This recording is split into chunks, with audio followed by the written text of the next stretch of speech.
presentation. Okay, I'd like to get approval of the agenda with adding item number 4 under presentations, which is a proclamation for Fire Prevention Week. Can I get a motion? So moved. Second. All in favor? Aye. All right, our first presentation tonight is the annual overview presentation by Palm Beach County Commission on Ethics by Gina. Hi, good evening. My name is Gina Levesque, and I am the Intake and Compliance Manager for the Palm Beach County Commission on Ethics. And I am here to talk to you about our crucial role in fostering and enhancing public's trust in government. The Commission on Ethics was established in 2010 following a grand jury recommendation from 2009, and I have been with the office since inception. I have had the privilege of watching our office grow and watching the impact that we've had over the years. Our main responsibility is to ensure oversight, transparency, and accountability for over 12,000 elected officials, public employees, and advisory board members throughout the county. We've also limited jurisdiction over vendors, lobbyists, and their principals and employers of lobbyists. Our commission operates independently from county or municipal government influence. It consists of 5 volunteer members of the community selected by independent groups, ensuring impartial and fair oversight. The county, the county government and the 39 municipalities in Palm Beach County must adhere to the ethics ordinances and that we enforce. The Code of Ethics provides a framework to ensure public officials and employees act with integrity, independence, and impartiality. It prohibits using public office for personal gain, emphasizing the public's trust and accountability. Education and prevention are the cornerstones of our ethics program. We focus on continuing training, offer advisory opinions, and strive to foster a culture of ethics within government agencies. Our programs are designed to enhance the public's trust in government operations, demonstrating our commitment to ethical governance. Our staff offers live training sessions and provides advisory opinions, having issued nearly 540 opinions to date. This proactive approach aims to prevent ethical lapses and ensure ethical conduct within our community. While we can enforce penalties such as reprimands and fines up to $500 per violation, our primary focus is on education to prevent violations before they occur. We ensure transparency by making all of our advisory opinions, gift forms, voting conflict forms, and complaints available on our website. In conclusion, I'd like to thank you all for your dedicated work. As you continue your responsibilities, remember to ask first and act later. If you need further assistance or information, please call our office at any time. I'm usually the one that answers the phone, so I will be helping you. If anyone has any questions, I'll be happy to answer them. Thank you, Gina. Council, any comments or questions? None other than thank you for being here. No, ma'am. I have two questions. How are we doing since 2009? Well, we no longer have the moniker of Corruption County. That's- So we are doing much That's better. And we measure our success by the number of complaints and the number of inquiries that we have. We started in 2009, 2010, 2011 with 30 and 40 complaints. We're down to about 10 or 12 a year now. So you measure your success by going backwards in this particular instance. So I think that we are being rather successful. That's fantastic news, and thank you for your hard work getting there. Do you foresee, or what challenges do you foresee, if any? You're in this day to day. Do you see any future challenges? Right now, with the passage of the new state bill, our challenge is going to be with taking anonymous complaints. I think it's going to limit a little bit what we do, but we just need to get out there and educate, and encourage people to come forward if they have questions. Like yourselves, if you have a question, first of all, ask Mr. Davis. He's your first line of defense, and Look at him looking up at me. And then if you have any further questions after that, we are more than happy to answer your questions. We really enjoy the proactive approach of asking those questions because then it prevents violations. And we encourage the public to get involved. Thank you. All right, thank you, Gina, we appreciate it. Thank you. Next up is a presentation from Village Lobbyist Ken Pruitt.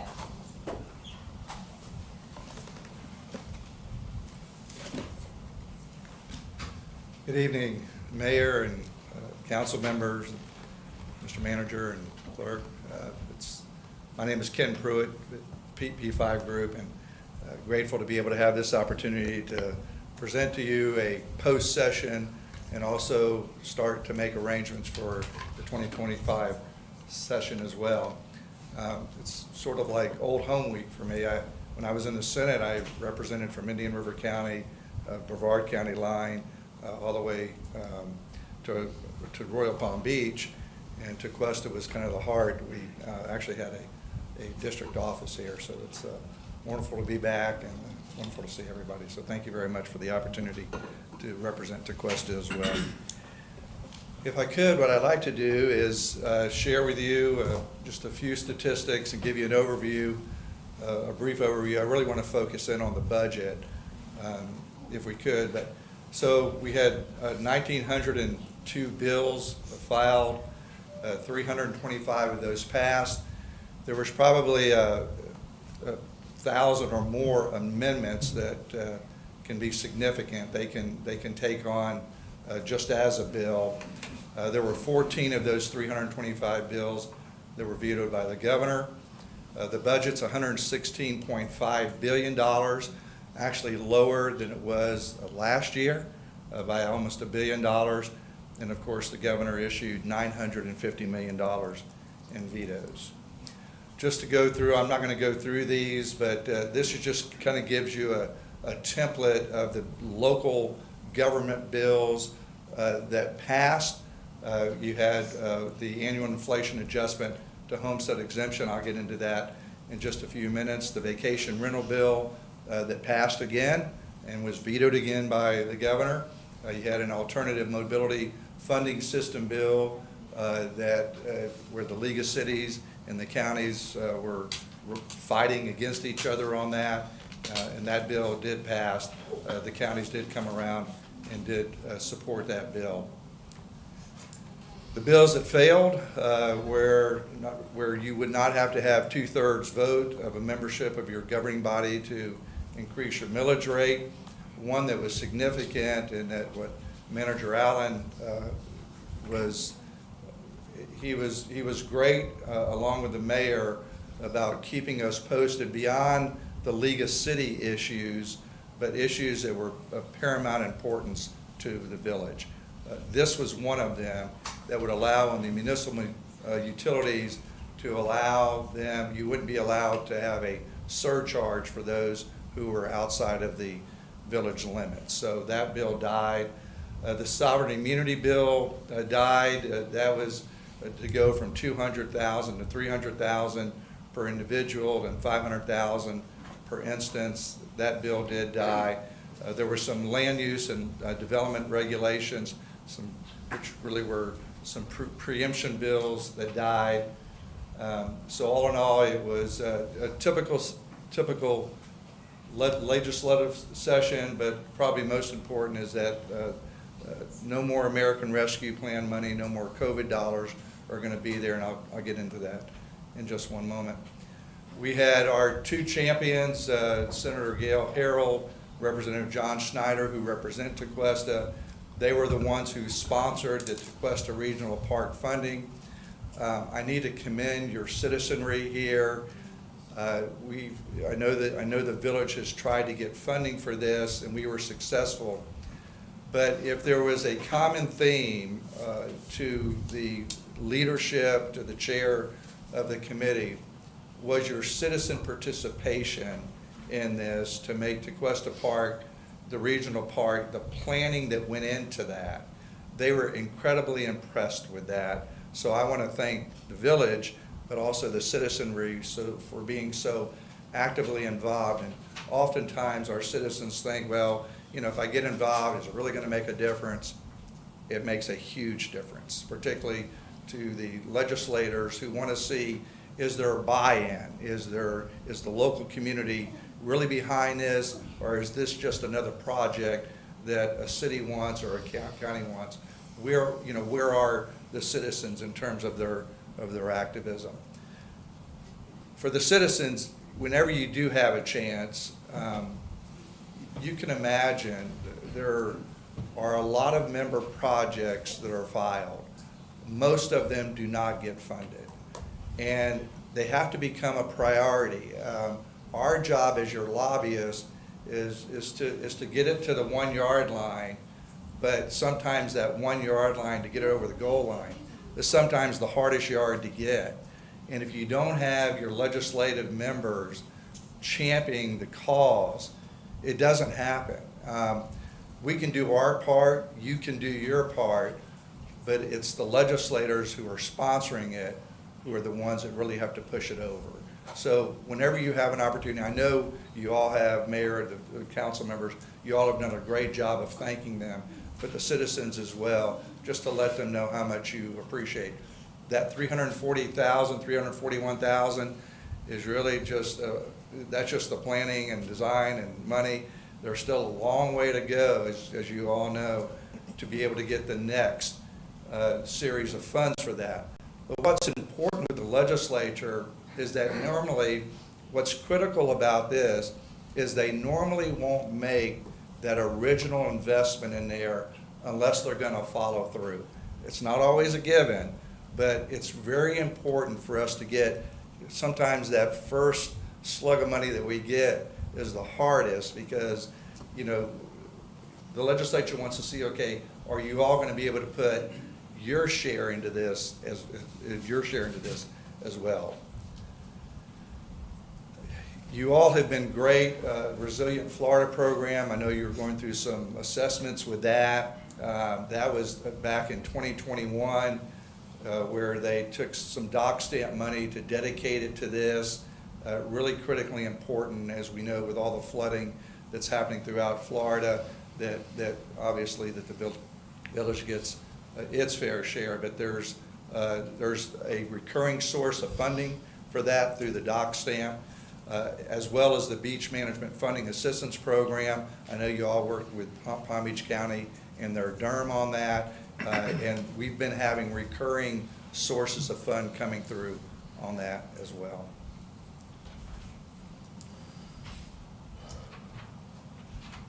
So, Jonathan Dickinson State Park, that has been, and rightfully so, first and foremost in a lot of the citizens' minds.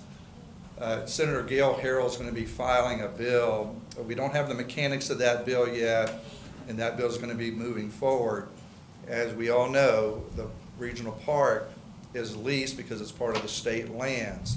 And so where we'll be working with you collectively and with Manager Allen is to make sure that whatever language is put in there doesn't, obviously we have a lease that's already in place there, but we also have to make sure that any use that we're putting into that park would be allowable. So we just want you to know that we're going to be working closely with Senator Harrell on this bill to make sure that there are no unintended consequences with it, and that the bigger goal of what it is that she and the citizens, obviously, and all of us want to make sure is in there, is protected, but also that the regional park is protected as well.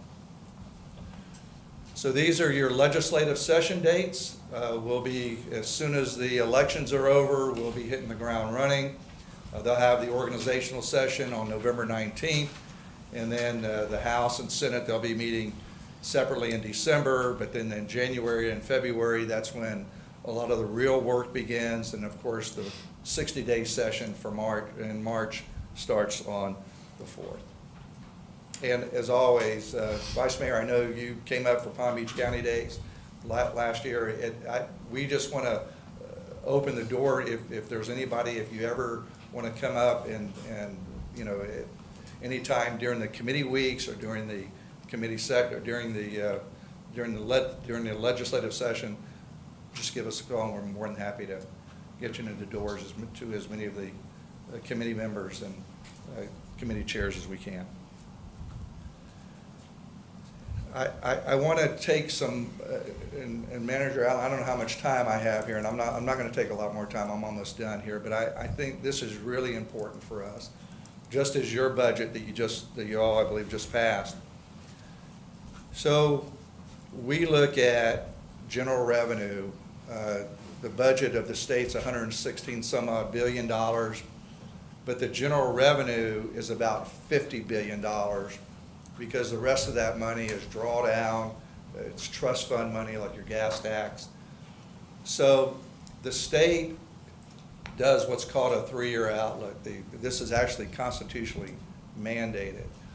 And it's a very good exercise for the legislature to go through. So if you look at year 1, and if you go down to the revenues available, it's $49 billion, almost $50 billion. If you look at the next line, it says $7.7 billion. That's the amount of reserves. That's not the rainy day fund. That's the reserves that the legislature has set aside over the years just to put there to make sure that if we have some, like a COVID event again, that we've got some reserves in place. Then you've got your minimum reserves that we have to have. That's obviously, there's a constitutionally mandated percentage that we have to have. And then you have your recurring base budget. So what that says is that the recurring base budget from this budget that we just ended was $45 billion. The next 2 lines are called critical needs budget drivers and other high priorities. Those are your education, all the new kids coming into the school system. It's your Medicaid, it's your FEMA funding, so whenever there is another storm event, to make sure that we have the money to match the FEMA. Just like you have your insurance for your employees, the same thing happens to the state. You can imagine with the amount of state employees, that's also a cost driver as well.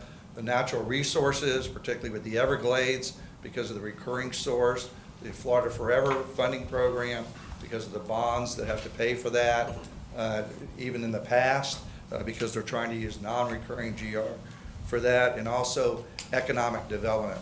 These are critical needs drivers, and just like when the governor decided to accelerate the amount of road construction that's happening in the state, well, obviously that requires funds for us to be able to match those funds. So those are that. So after all is said and done, it says ending balance after expenditures almost $3 billion. You got your revenue adjustments, and so after this next budget year, they're going to have approximately $2 billion in funds to be able to spend. A presiding officer, the Speaker and the Senate President, as you know, has a 2-year term. So if you look to year number 2, and at the very bottom, it's $2,825 million, and it's in parentheses. But what that tells you is that that's the deficit that they're going to have the following year.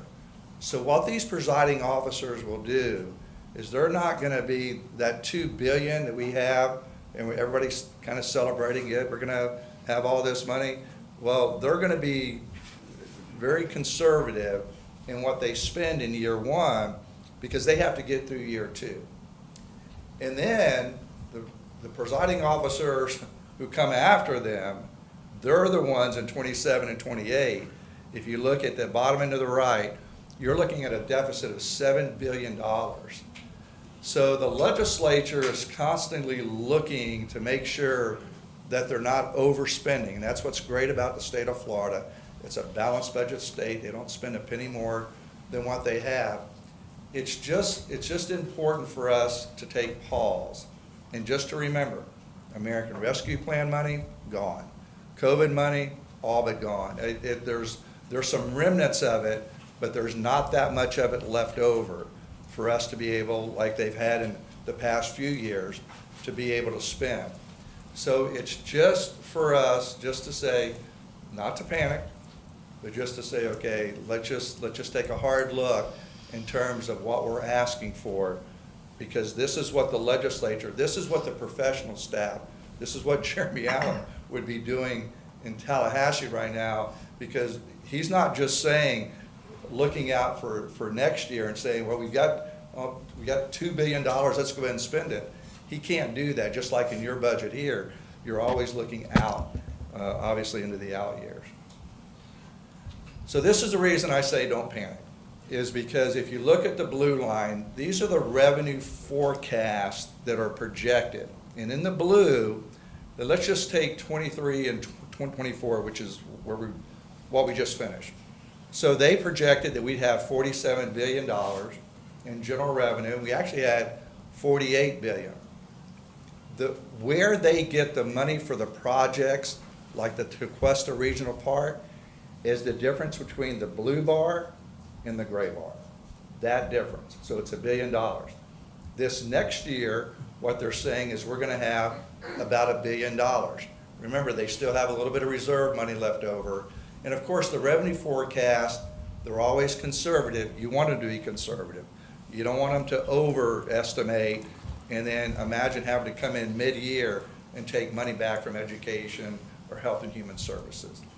So as you're looking at this, this is the reason why I say don't panic. It's that's that non-recurring money that's going to be available for member projects like the Tequesta Regional Park. These are your incoming legislative leaders. President Albritton comes from the Wauchula area, and Speaker Perez comes from the Miami-Dade area.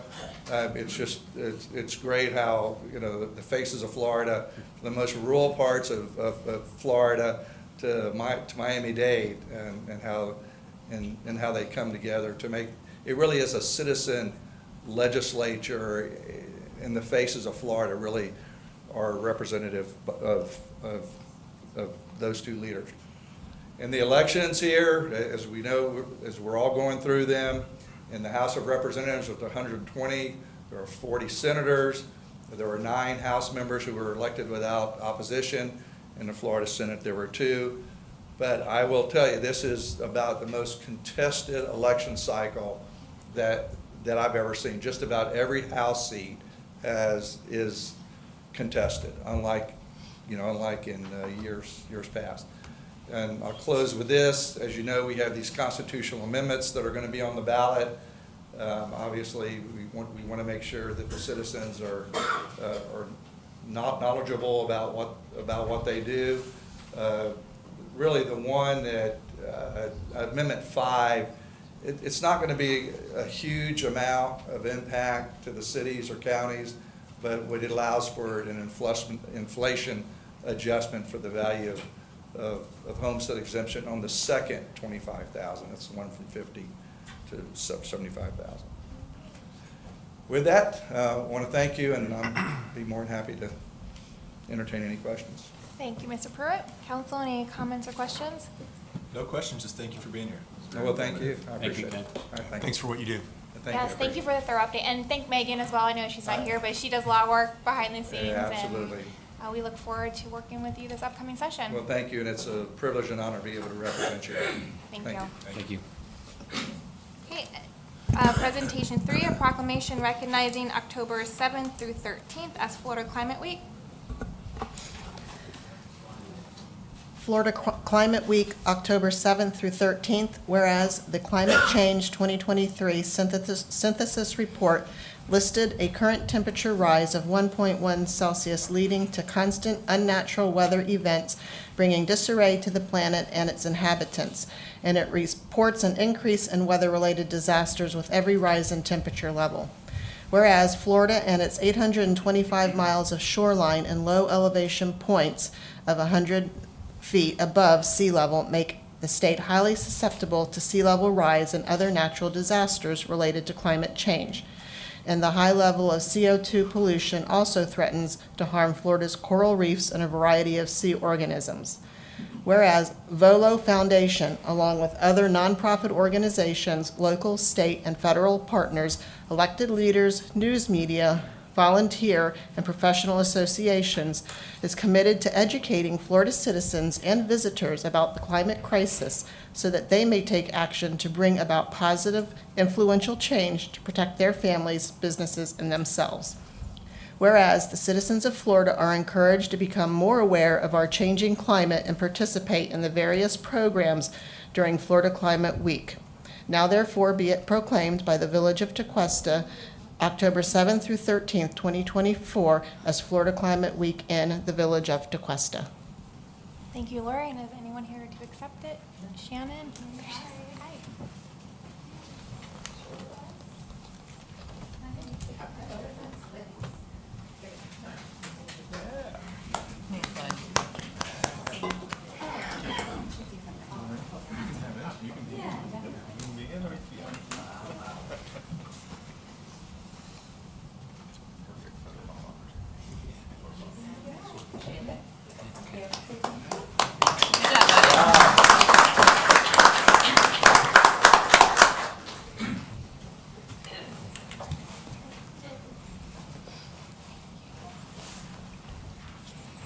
And I do just want to add, I know our council, we as a whole really support all the efforts that our stormwater utility, our water plant, and our EAC, the projects they work on to really help with the changing climate and changing factors we have to deal with. So I really appreciate the efforts from our staff and our EAC on that. Thank you. And agenda item 4, proclamation for Fire Prevention Week. Fire Prevention Week, October 6th through 12th, 2024. Whereas the Village of Tequesta recognizes the significant personal and economic toll fire takes on its citizens. Whereas the Village of Tequesta understands that safety measures can significantly cut the risk of fire. And whereas a fire can spread rapidly and a quick escape from the home increases the chances of survival. Whereas 79% of fire deaths nationwide happen in the home. Whereas smoke detectors have been proven an effective lifesaver, having helped to cut the home fire death rate by 1/2 since their introduction to the general public.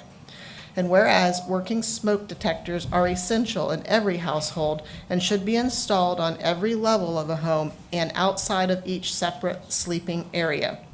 And whereas the Village of Tequesta is reaching out to its citizens with a message of fire safety during Fire Prevention Week. Now therefore, Mayor Molly Young does hereby proclaim the week of October 6th through 12th, 2024 as Fire Prevention Week.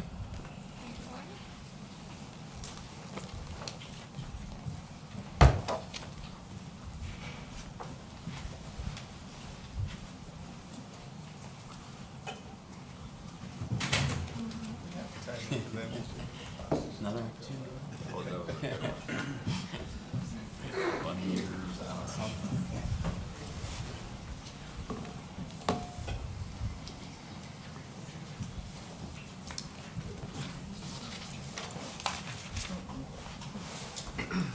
And I just want to say, I know our fire department does an amazing job of getting out fire prevention messaging on all our communication platforms. I know for me personally, they're extremely helpful, and I always read them, so thank you for everything you do.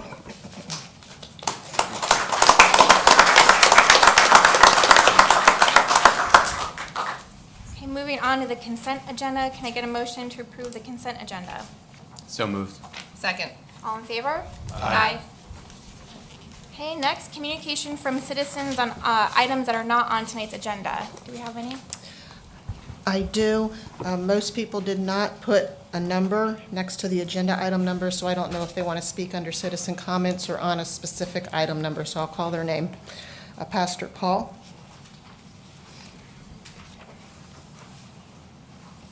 Good evening, Mayor Young, Vice Mayor Satori, and Master Councilor Patrick, and Lori, and Jason, and Attorney Keith Davis, and Vice Manager Allen, and Clerk. It's good to be here tonight, and it's really, really good to be here tonight. Several months ago, I was diagnosed with a serious illness that I'm dealing with right now. Thankfully, I've got a great team of doctors and surgeons and technicians and nurses to help deal with this. But I just was wanted to just say tonight how thankful I am for you on the Diaz and all of our employees and staff. This is just an incredible place for me, and things sometimes you take for granted. But I thank you for your prayers. I thank you for your kind words, your text, and well wishes.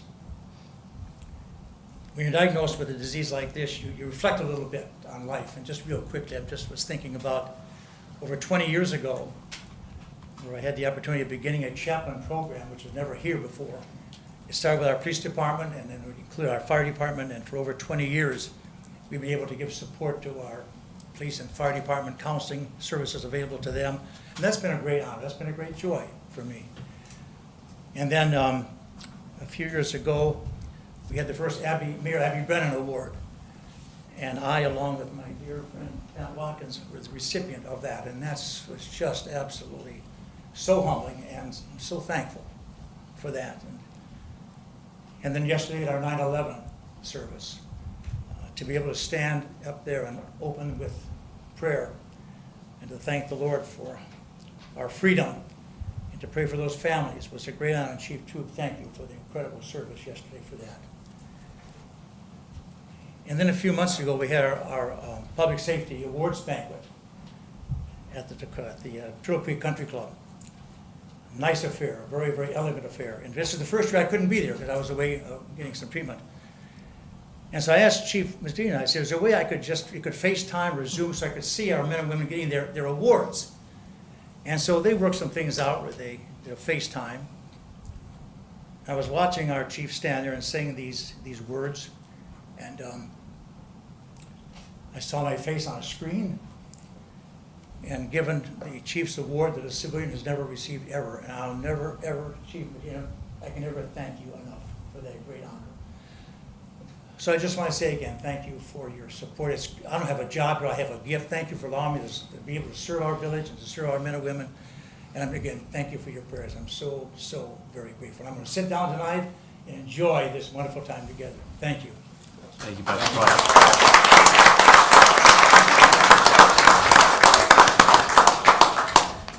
Marie Sapiri.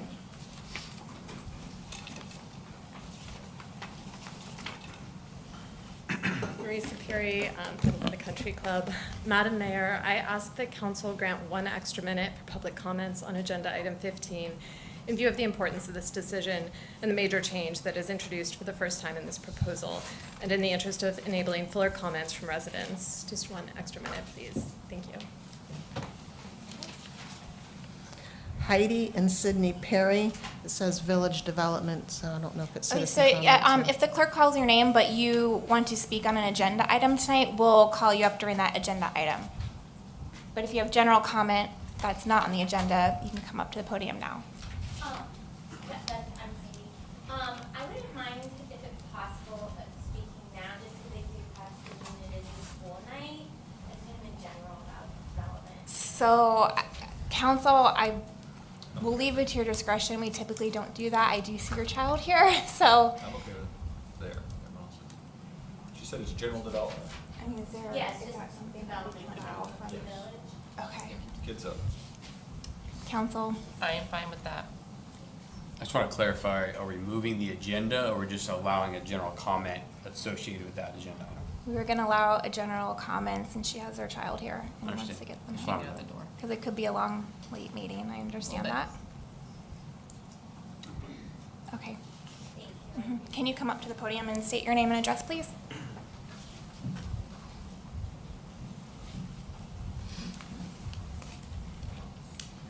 Hi, I'm Heidi Perry, and I have Sydney Perry with me as well. We live on 12 Shady Lane in Tequesta. Thank you. I really do appreciate you allowing me to speak now, and since we have bedtime and all those things. I'd like to speak tonight just in regard to proposed development in Tequesta, also exemptions to height and density codes and overall development in our village in general. Our village of Tequesta is truly a gem. It's a beautiful neighborhood that has avoided the overdevelopment of nearby areas, even as close as Palm Beach Gardens, Boca, Delray. More and more people I meet are moving away from those busy, crowded areas and looking at Tequesta as a refuge. The increased desirability and demand for homes in our village creates a very prosperous incentive for developing and building, but if we do not establish guidelines and then stick to those guidelines without waivers or exemptions, keeping the future of Tequesta in mind, we're likely to simply repeat history and turn our village over into another over-congested, overbuilt Florida town, exactly what currently not being makes Tequesta so special. There is still time now to ensure that that fate does not fall on our charming village, whether it's through maintenance of restrictions, codes, town plans. We can maintain the integrity of our town and ensure its charm and specialness continues for our children. And thank you again, truly, for your time and exception to the agenda. I appreciate it. Thank you, ma'am. Thank you. Appreciate it. Scott Tedford. It says townhomes and waivers. Okay. Good evening. Does- My comments are specifically for agenda items, so if you'd like, I can wait. Yes, how about I do this, since that sounds to give a lot of cards, I don't have agenda item. Does only anyone have one. in the public, have any comments to make that are not related to an agenda item tonight? Mrs. Namath, you can come up. Yep, she's the only other card I have. I apologize. I'm Jessica Namath, 20 Shady Lane, and I had a flat tire on the way here, so I apologize for my clothing. But anyway, I just wanted to start by saying that I think we have seen a massive movement in our state with people with the state parks. I was so proud of the community for coming together, and I think sending a message across the state that the people appreciate transparency and they appreciate things being made, brought to their attention. And I think that we've got a bit of a problem with that here in a sense. It was concerning to me that there were such big decisions getting made tonight and quickly. And so I appreciated Councilmember Brandon posting things and just leaving them there for residents to see and to discuss. And in my experience with the parks, which I started a group that united, we have 48,000 people in right now. So in my experience, I've seen people are generally very concerned with the things that they love. So we know how much people love Tequesta. And again, I thought this was a very quick decision getting made or coming upon us very quickly. So I posted it online. I shared Councilmember Brandon's post on my page. And I was surprised to have friends and neighbors and all kinds of people coming back with responses that they were receiving from our vice mayor, unfortunately, claiming that I was spewing vitriol or that he was not in favor of having open conversation with the public. And I was tuned into the Sartori sounding Mrs. Namath, board. if you could address me directly and the council Okay. as a whole. Well, not there's a individual Sartori council members. sounding board that I'm concerned with because it's an email that is sent out. I don't know who is on it, but it addresses every agenda item and gives his position on them. And again, I don't know how kosher that is, but it's a very clear, I approve, I support, I don't, here's where I stand. And Mrs. I mean, Namath, it please goes don't on to target say- any individual council member. Quite a lengthy email, but the conceptual presentation has generated quite a stir and resulted in approximately 20 emails to all council as of writing this at 10 a.m. I am repeatedly criticized for not discussing things on social Mrs. media. Namath, please, Well, it's not appropriate. It Okay, doesn't but follow the my rules of concern decorum. is there a violation of the Sunshine Law? to it? Absolutely not. Okay, so is it a problem for citizens to communicate about things online and to discuss issues relevant to our community? Because to send that message out, I think, is inappropriate. And I enjoy looking forward to everybody's comments tonight. Thank you. Thank you. I have no other cards. Any other public comment that is not related to agenda item? Nope. Okay, moving on. Communications from council. I don't have anything tonight, Mayor. Nothing, ma'am? No, ma'am, no comments. No comment? I have a couple updates. As you guys know, I'm on the board of Palm Beach County League of Cities, and last month the board did decide to support the collaboration efforts that are currently underway with the county and the cities on drafting a scope of work and RFP for a countywide transportation plan. I think manager will give a little bit more of an update because the county's been coming to the manager's meeting, so he can give us a little more info there. And then next month, we're going to be discussing the state park issue that obviously came up.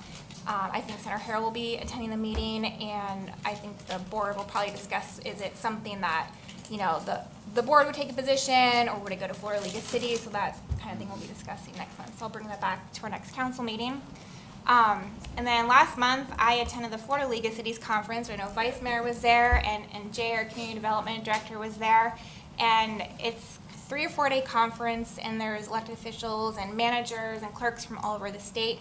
There's a bunch of educational sessions, and it's just good to really collaborate and work with, you know, other cities, and it really, no matter what the size, you know, we're all dealing with the same issue. So it's really great to have that platform to connect. Some of the sessions that I attended were, we had our joint legislative policy committee meeting. There was AI for municipal leaders, retail matters, best practices for natural disasters, communicating your budget to citizens, which is appropriate since we just went through that process. And then there was actually 2 League of City board meetings I attended. I was appointed to the board to represent the 12th district at the conference.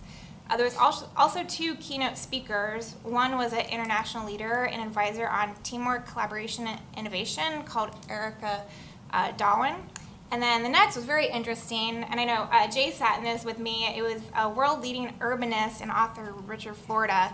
So the presentation he gave was very applicable to what the Village and really kind of Florida is seeing as a whole. He dubs that we're living in the creative class, and that communities are rapidly changing, and your home is kind of becoming your identity because we're not as tethered, you know, to the offices as we were in the past. And this is giving families more of a choice of where they can live, where they want to live. And so he spoke about, you know, how much communities matter and that we need to maintain many different and unique kinds of communities. So I thought, like, for me, there was takeaways that are very relevant to some agenda items we're talking about tonight as well. So I just wanted to share those updates. Thank you. All right, moving on to standard reports. Village Attorney. Nothing tonight, thank you. Okay, Village Manager. Yeah, I just want to start by thanking the staff and council. At 5:30 tonight, we passed a $48 million budget, and so appreciate the hard work that's went into it. I know most of our directors are here. You know, we service water to unincorporated Martin County all the way up to Jonathan Dickinson Park, to unincorporated Palm Beach County, as well as JIC. We also provide fire service to unincorporated Palm Beach County, JIC, and the Village of Tequesta. So we have a very big operation for a small town that most municipalities don't carry their own water, and there's only 14 municipalities that carry their own fire. So we have a very big operation with a very small staff that do a lot of work. So I appreciate the work and effort, and of course council's direction and leadership on that. Just a little update on that transportation-wide. You know, there's been a lot of back and forth on mobility and transportation the last couple of years, especially the kind of the back and forth between municipalities and the county. The county is really, I'll say, taken an initiative that they really want to work on a regional transportation plan with the municipalities. There was some back and forth for several months about how do we make that happen between the Palm Beach County Managers Association and the county, working hand in hand. They're going to develop a scope for an RFP for all municipalities to have a piece in a regional transportation plan that'll help connect, hopefully, that last mile for all the municipalities to get to, you know, some of these alternative transportations. And so the next several months will be very, we'll see a lot of that coming forward, and obviously council will have an opportunity to review that and possibly vote on that. So more to come on that. We just update, and this is probably for some of our citizens as well, because I know we get calls occasionally. We have continued to try to compel the post office to clean up their building. I just know that is ongoing. We've been doing that for, going back a year. We sent a letter to them via the council. We have reached out to Brian Mass's office and Senator Scott. Both of their staffs have been great, really trying to move the needle on that, so we continue to try to do that, and as I get updates, I'll try to provide them. Obviously, there hasn't been any movement, you know, even with the communication we've had. A little reminder, if you're not on our social media, and if you haven't received notice, our residents will be receiving their new trash carts between September 16th and September 20th. There will be an informational brochure attached to that, so keep an eye on that. As you guys know, during the first of the year, we'll start an automated trash service for the residents. Road update, we've been milling and paving, have completed Yacht Club Place, North Palmetto Way, and Fairview East and West.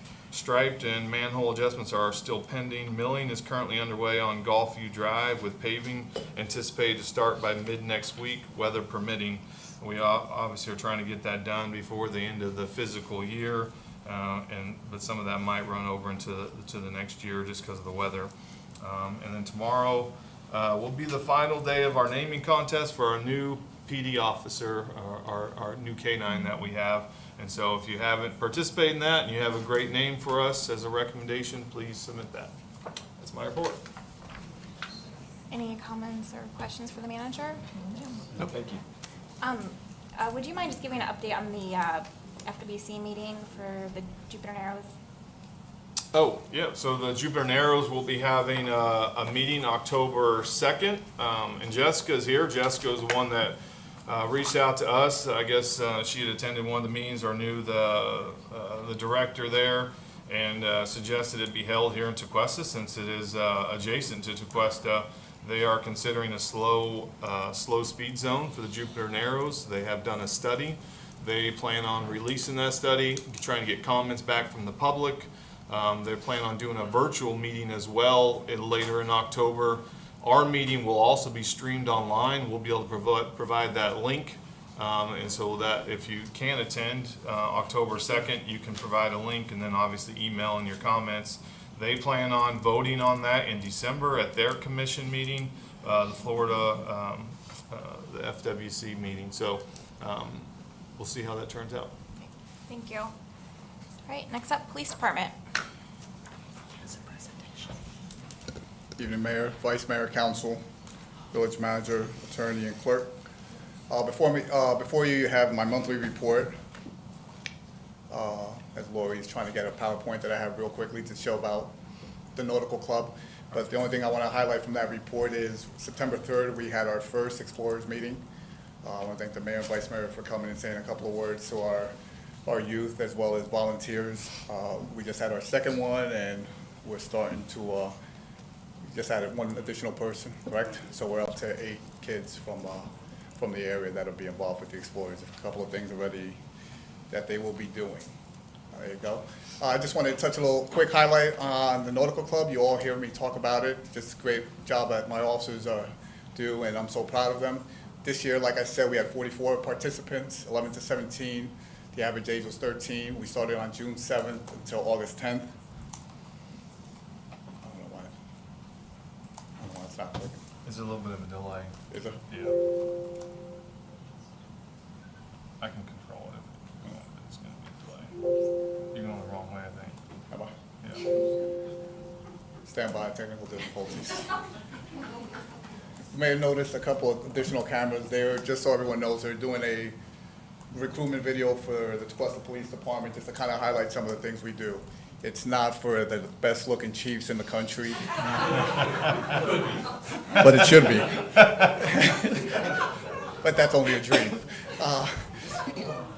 The Jupiter Aquatic Center, that was our first day, pool day and swim test. Just some of the pictures. You can just slide. There you go. That's our officers out there. That's Sergeant Korkowski out there on the water with our kids doing their test. They also visited Loggerhead Marine Life and the Juneau Pier and Jupiter Inlet. As you can see, Lieutenant Smolden's in that photograph. Can't see who else is in that one. And Ray, Sergeant Korkowski as well. The navigation and boat training, they actually get on the Marine unit with our officers, are able to operate it. We had some great pictures with Sergeant Korkowski and the kids out there, teaching them about waterways and water safety. Fishing training with Captain Bud, retired Captain Bud, who does a phenomenal job with them. The kids truly have a great time, as you can tell. The picture on the left, same day after fishing training, he caught that fish. Absolutely. A lot bigger than what the manager catches. I've seen what he catches. Then they went on a black dog fishing charter. We had 3 charters because we had so many children, and they did a great job working with us on that. And again, that's just some of the photographs while they're out there fishing, many of them for their first time. The paddleboarding at Blue Point as well. Again, Sergeant Korkowski should be out there. I think Lieutenant Smolin was out there with them as well. Tom Jarrell, is that correct? Yeah. Corporal Jarrell was out there with them as well. Snorkeling at the Breakers and Cato's Bridge, Sailfish Marina, and Peanut Island. Just going out there, enjoying some snorkeling, and again, just interacting. Corporal Jarrell's out there with our officers, and Sergeant Korkowski just continue to build on our community relations with our youth. CPR Safety Day by Tequesta Fire to our fire and police department as well. Thanks to Chief Chu for allowing his personnel to teach the kids CPR and going over some safety tips as well, and being able to do a tour of the police and fire side. I've always said we have a great working relationship, and it's important that our youth see that as well. The tour of Trapper Nelson's in the Jupiter Lighthouse in Coral Cove. Again, just some of the photos while they're out there. Corporal Wachowski's out there, and then our end of summer picnic at Du Bois Park. I always say Du Bois, and everyone corrects me, Du Bois Park. And that's just, just putting it all together with the kids going over the summer. And obviously, some of the people that helped us make it possible, besides you all, council, who are very supportive of not only the police department, but the village departments as a whole, Tequesta Friends of Public Safety, the Perry J. Cohen Foundation, Austin Blue Foundation, and Sergeant Korkowski and everyone else who helped. I mean, honestly, it's not possible without the men and women that go out there and do it every week, but it also is not possible without everyone's support. So I want to thank you all on behalf of the police department. So thank you. Thanks, Chief. Thanks, Chief. Thanks, Chief. You too, manager. Sorry about the fish comment. That's all I have, Mayor. That's it. Any questions, comments for the chief? Nope, Thank you. Thank you. Thank you, Mayor.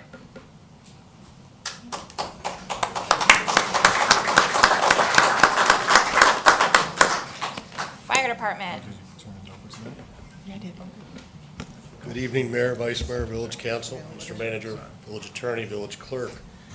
I do not have the entourage that Chief Medina has, so this is going to be a little bit shorter. I'd like to start off by saying we hosted the Fire Chiefs Association of Palm Beach County right here in this room back in August, and we had a tremendous turnout, about 40 fire chiefs from around the area. It's just about teamwork and making it all work on a countywide level, so that's why we get together. But we were able to host, and it was a great turnout.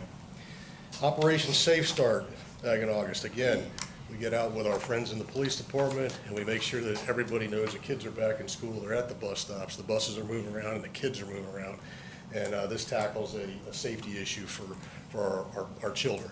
And we'd like to make sure that they get off to a good start, a good safe start. The other thing that we did this in the last month or so was some more training, and I think there are some pictures of this. I don't have the clicker. I don't have the teamwork quite with the manager. I moved it over the other screen so it can show it on, so I got Anyway, more. you do have it in the report. It showed some search and rescue training by some of our guys. It's just ongoing training that our guys do all the time.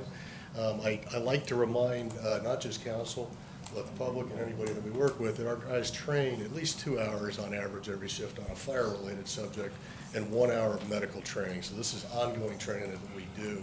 And we're able to do in part because of some of the props we've developed over the years where we've purchased. But the training is excellent. And, if anybody ever wants to come out and see it, we can certainly show it to them. If any council member would like to come out and try it, I know at least one of them has tried it.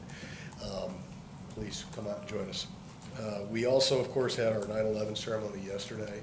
I think it was well attended. I appreciate all the support from the community and from council.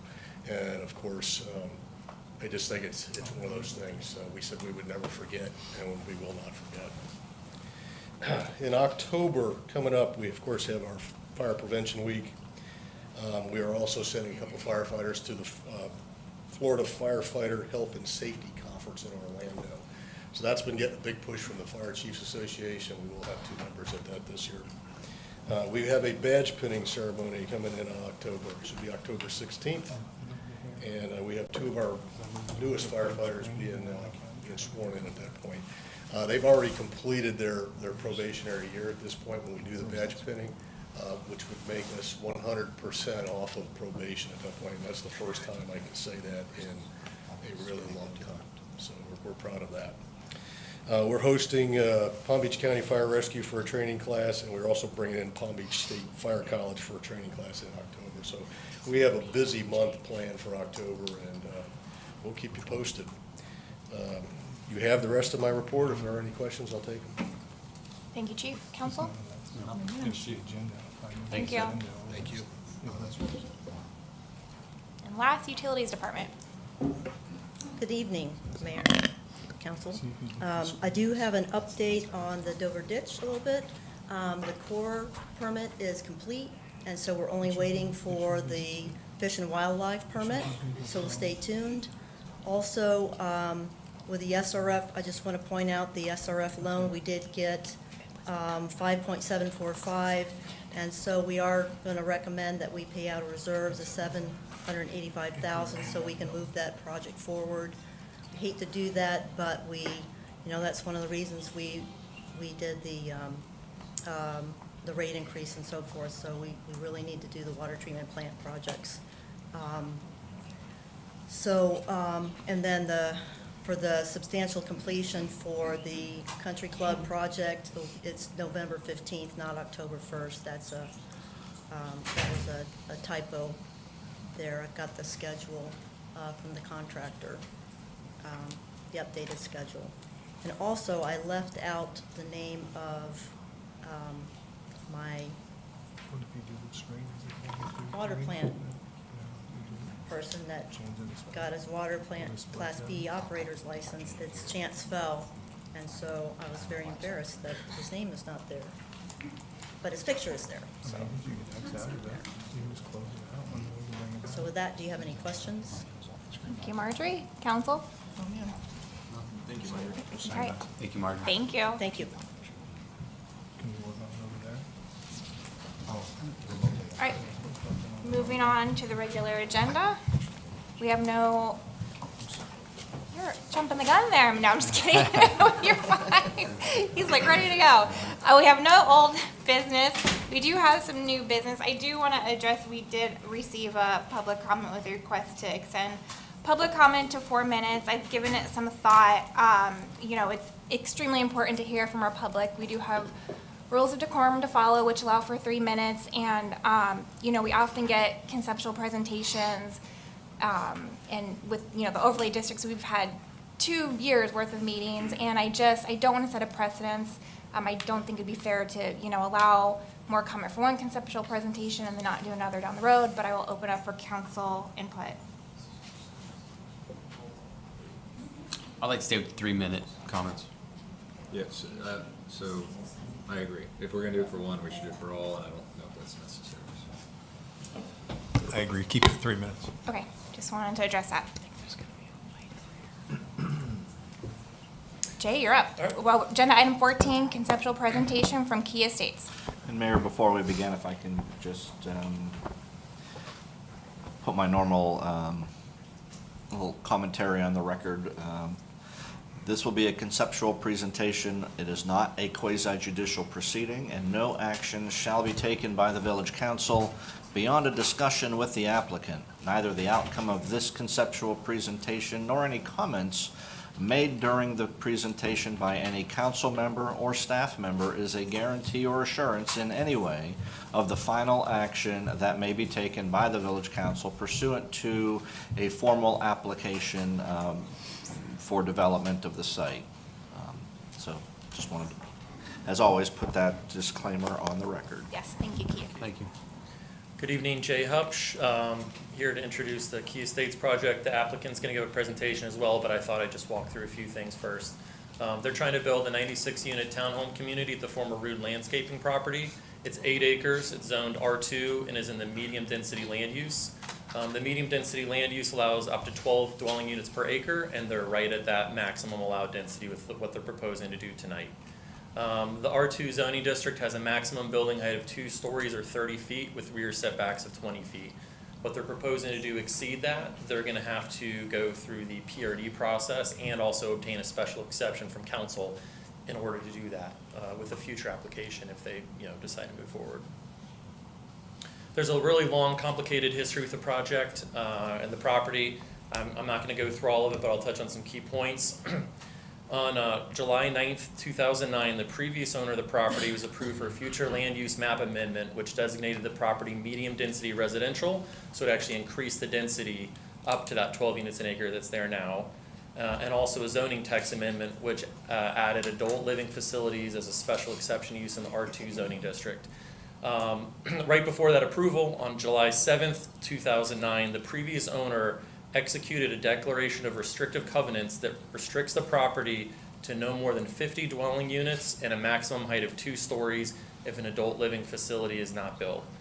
So the minutes of the meeting, but prior to that, indicate that there was kind of some discussions about limiting height and density for the site if that adult living facility was not built. So from what we can see, from what Keith and I can kind of deduce, the previous property owner put that in place as kind of an assurance to get the zoning text amendment and future land use amendment to increase the density on the site.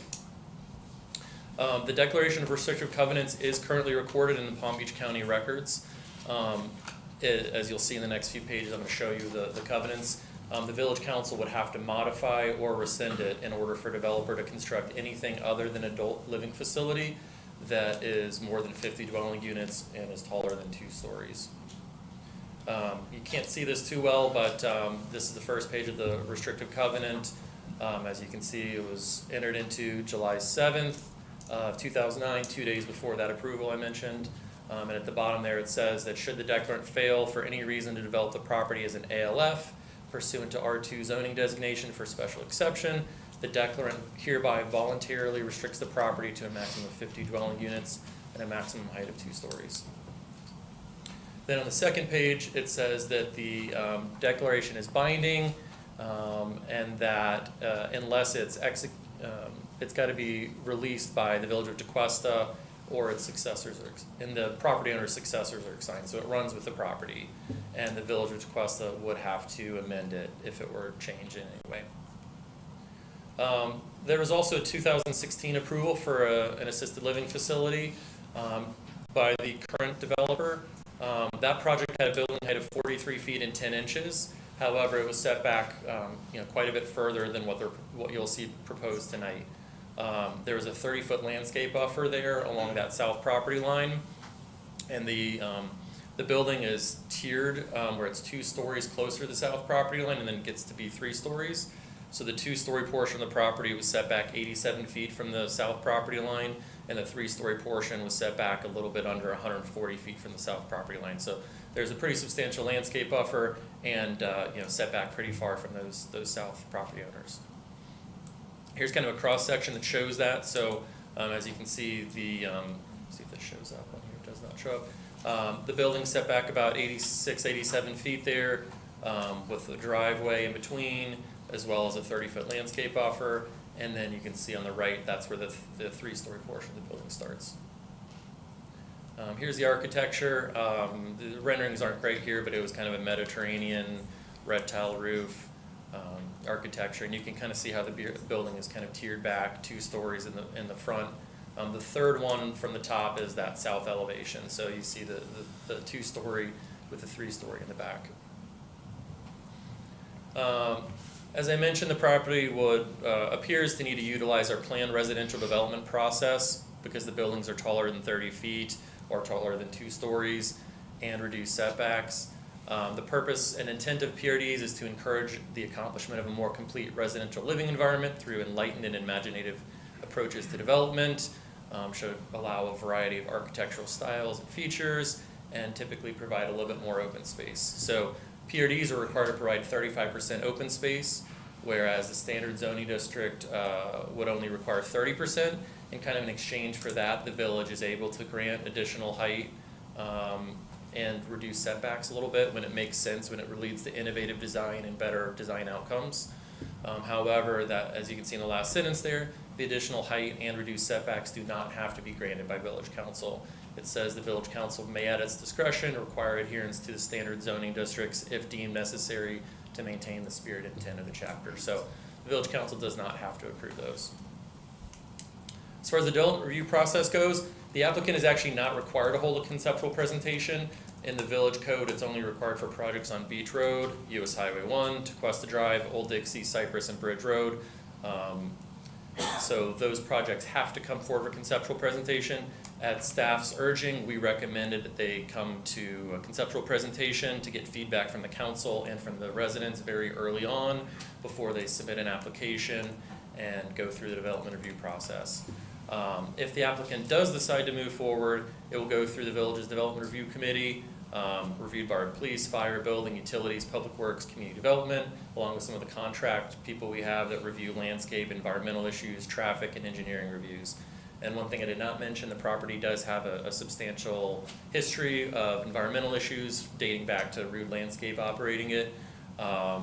We would, if they submitted an actual official application, we would hire an independent environmental consultant just to review things. They have their own environmental consultant, but we would get our own environmental consultant to independently review everything just to make sure that everything's okay. The project would also be required to meet the adopted level of service standards within our subdivision code. So the village currently has those relating to traffic, sewer, drainage, potable water, and recreation. And then also Palm Beach County has a very thorough process. All residential projects in the county have to go through, it's called the School Capacity Availability Determination, or SCAD, by Palm Beach County Schools. And that will let a community know if there's capacity for at the local schools that development would send people to.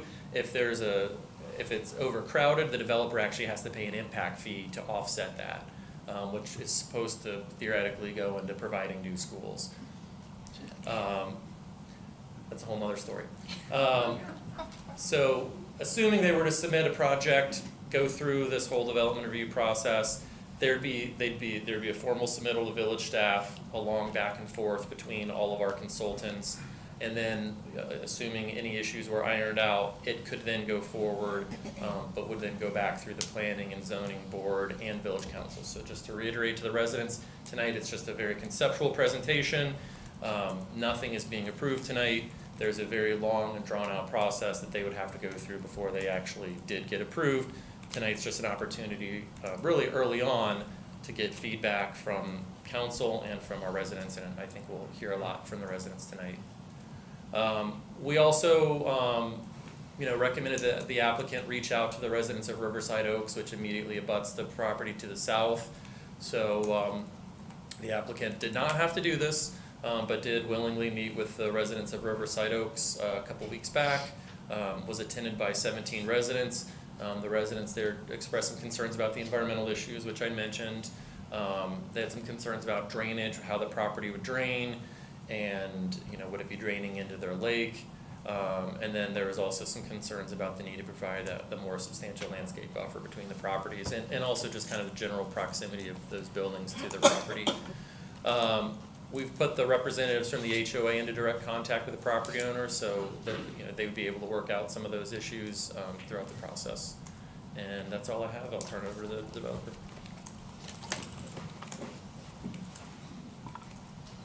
Thank you, Jay. Hi, everyone. My name is Alex DeAngelis. I'm with HTA Architects, the firm that's designing or working with this project. Oh, I'm sorry. I feel like I always scream, so every time I'm in a meeting, people think I'm either angry or, I don't know. Everyone can hear me? We're all good? Yes. All right. So, like Jay said, this project, this site has a complicated history, for lack of a better term, but we'll go through everything. And am I doing this wrong? Okay, so a visual satellite image of where our site sits with relationship with Tequesta. We're on the northern part on county line, essentially bordering the start of Tequesta with the rest of Martin County. So this is a zoom in area of our site. Our site is zoned R2, right? So R2 lets you have 12 units per the acre. That's what the zoning is. In 2009, a little bit back in history, as Jay mentioned, the previous owner was planning on doing an ALF.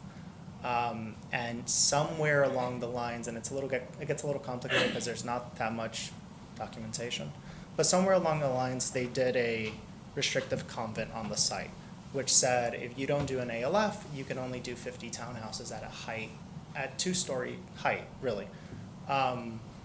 But they didn't specify the height, which is funny because you can do 80 feet if you want, right? But it's a two-story unit.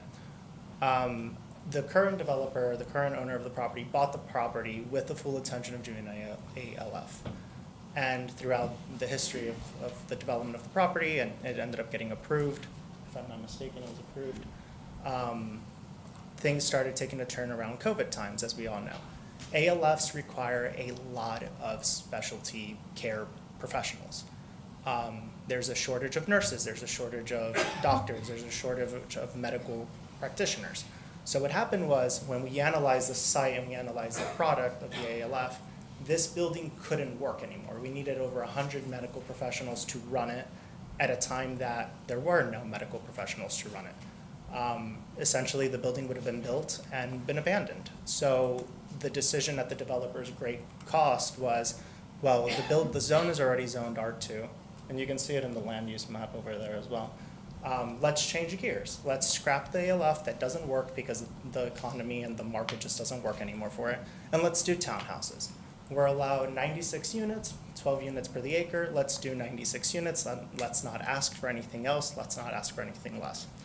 Tequesta has in their code an exemption for multifamily, which allows you to go up to, let me read this real quick. It allows you to go up to 3 stories with a max height of 35 feet. That's if you're in R2. The section is section 78, 174, in case anyone wants to read it. So when we're designing this product, we said, okay, we can go up to 35 feet with a 3-story product based on the R2 without looking into the convent, which was put onto the site. And then obviously all the setbacks and everything were designed to be part of it. When we start furthering designing the property and we start furthering looking at the product, we said, okay, we'll do a mixture of the product. We'll do half of the units at 2 stories, and then the other half at 3 stories, so that there is a balance. It's not just a wall of 3-story units that are covering our surrounding neighborhoods. Let's keep going on this a bit. Again, this is another map of Tequesta, and our location's the red circle, which is very large. But it gives you an idea. I mean, we're not sitting in the middle of the town. We're not really affecting a lot of people around us. We did a study with the 96 units. We essentially increased the housing in Tequesta by 2%, 2.8%. So when people have a concern, which is a true concern of traffic and density and over construction, this isn't really that project. I mean, we're not building 200 units. We're not building something that's gonna extremely change the day-to-day life of Tequesta. And furthermore, we're so out of the inner part of Tequesta that it's kind of by itself in a way, right? I mean, this is, if I'm not mistaken, the last residential empty lot in the city, or in the village. Any questions on that? Should I just keep? So this is our site plan. Our site plan shows you 96 units in 26 clusters. So when we started designing this project, we were going off of the R2 designation, correct? Without looking at the convent. The convent? Do I always say that right? Covenant, thank you. It's been a long day. The covenant.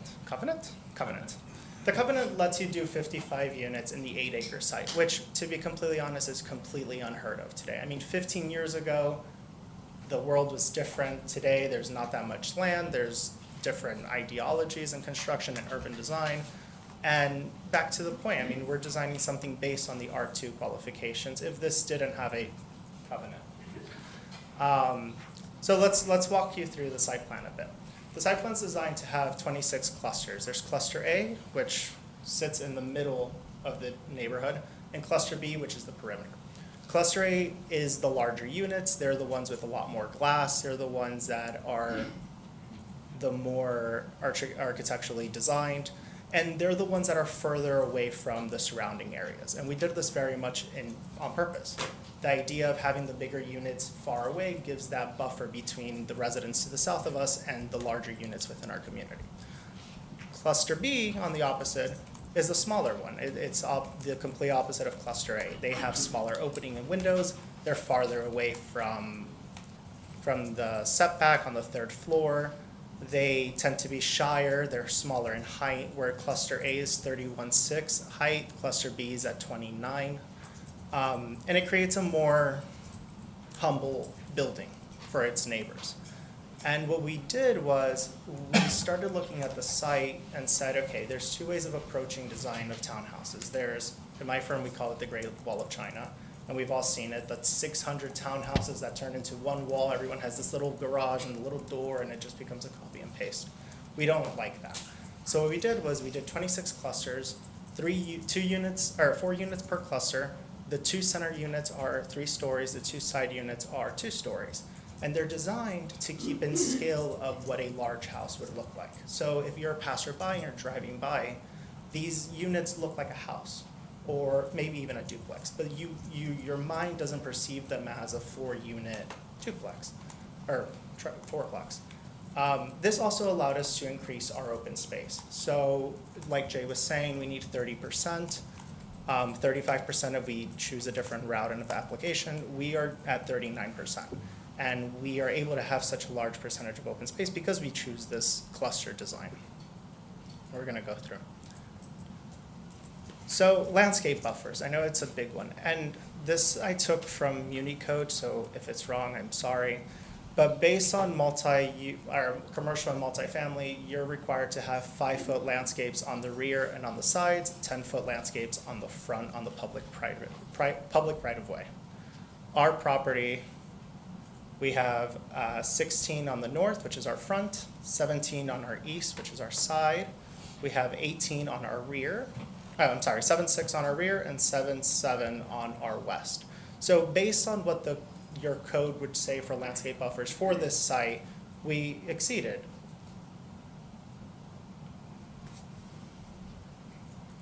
So we start going into the architecture of these buildings. And you start seeing, okay, these buildings are designed in a way that they do look like a large home, or they look like a duplex versus a wall of townhouses. You're driving through this neighborhood, you don't realize or notice that there are 96 units in this property. They look like they're 26 individual houses. A lot of green space, a lot of efforts are being taken to design a project that has large mature trees, that have shaded areas for pedestrian use, that have narrow roads so traffic can go slow, and really create a village within a village. Not something that is secluded from you all, but something that feels like home, not just a cookie cutter, this is a development, here's 100 or 96 units. There's a lot of energy being put into creating a green environment for the residents of this neighborhood and for the neighborhoods around us that are looking in and they see greenery, not just a wall. So this gives you a rendering of the front facades of Cluster A. So like I mentioned, Cluster A's are the larger one. They're the ones that have the higher ceiling or the higher top of roof height. They have more glass. They're more articulated. The renderings are a little deceiving because there's no shadows, so it looks very flat. But I assure you there's trim work, there's elements of architecture that bring into this unit. But it goes back to the main ideology of these are 4 units, and though it's large or it seems large, it doesn't read like it's 4 units. It reads like there are probably 2. You in the middle have the 3-story units, and then on the sides you have the 2-story. And that goes again on how you create a balance within the neighborhood, how you scale these buildings so that they don't all just look like a giant 3-story building. They start bringing diversity and heights and character within the spaces. This was an entrance rendering. At the end, you can see the 1-story clubhouse, the courtyard area where the pool would be placed. And again, really focusing in, we're using pervious pavers for the environmental sustainability. We're using large trees for shading. There's a lot of elements here that go into an environmental standard. This gives you an idea of what our internal alleyways look like. So our internal alleyways are where the garages are. You have a 2-car garage within each unit, and then you have space to park 2 cars in the driveway if you were to have guests, or you choose not to park in your garage. Another rendering of the interior alleyways. This is Cluster B. So Cluster B, as I mentioned prior, they're the ones that do the perimeter of our building, or of our site, sorry. Cluster B is smaller in height. They are pushed farther into our site to allow more landscaping towards our property lines. So for example, this element in the middle, which is a 3-story, is offsetted from the property line 45 feet. The two-story element is the one that you see that's 18 feet from the property line. This shows you internal walkways between the buildings and how these buildings really feel within while you're in them or between them. And again, the emphasis of a green space and allowing these buildings to breathe, not be just a development that's all concrete and all just a wall of townhouses. So I'm going to go through clusters and show you floor plans and elevations. I'm going to go through them quickly unless you have questions, because ultimately they're just floor plans. But cluster A, again, in the middle, they're the larger ones. Front elevations of cluster A, rear, the sides, and then first floor plan, as mentioned before, they all have 2-car garages with a 2-car driveway to park. Second floor, and then obviously your third floor. And again, the third floor sits in the middle, so you create that scale between the two buildings on the second floor, and the 2-story units being framed on the middle. Cluster B, the perimeter units, these are, I think, would be the one most people are here to discuss. The front of our cluster A technically is where the garages are. That's the area within our site. Or I guess everything's within our site. Cluster B's rear, which is the area that faces the property lines. So again, 2-story townhouses on the side, 3-story townhouse in the center. More punched windows, tries to keep the privacy not only for our benefit, but for our neighbors' benefit. And then obviously the sides, floor plans. And then this is an important graphic, and we'll get back to it, but the 3rd-story element, you can really see how the property line would be at the top of the screen, how pushed back it is from the property line. And this is a line of sight visual. By right, the neighbors to us on the south could build a 2-story house, so we reflected a 2-story house on this drawing. But if someone were to build an average 2-story house, this is how they interlock with each other in their relationship.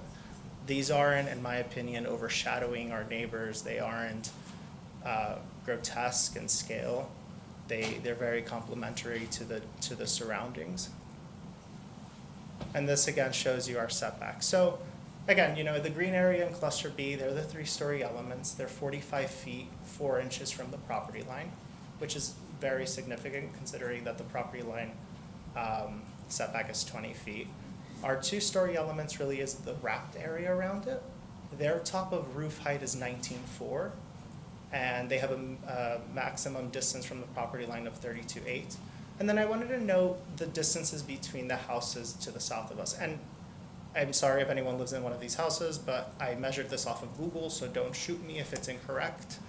But each one of these houses are 10 feet to 14 feet away. The largest distance between the houses to their property line are 24 feet. So it works with its surroundings and what is seen and built around itself. And that's it for my presentation. I'll take questions. Thank you. All right, council, I'll open it up for discussion. I'm still gathering my thoughts if someone wants to jump ahead. Yeah, a few questions. It says the roof height of the 3rd story is 29 feet. Are you saying it maxes out at 29 feet on that last one? That's what I was confused. Yeah, so here we can go. When you measure height is measured from crown of road to the top of your finished roof. And then you're allowed parapets and architectural elements to exceed that height, right? For the 2nd floor top of roof height would be 19.4. The top of roof of the 3rd floor, of the 3rd story is 29 feet. Okay, thank you. And these are set up as rentals. What is the rental term or option that you're presenting? And I can't speak for my client, but from my understanding, they are to be long-term rentals. And yeah, they as of now, they're rentals. Sure. Could you come up and, yeah, you can come up and state your name. Come up to the podium.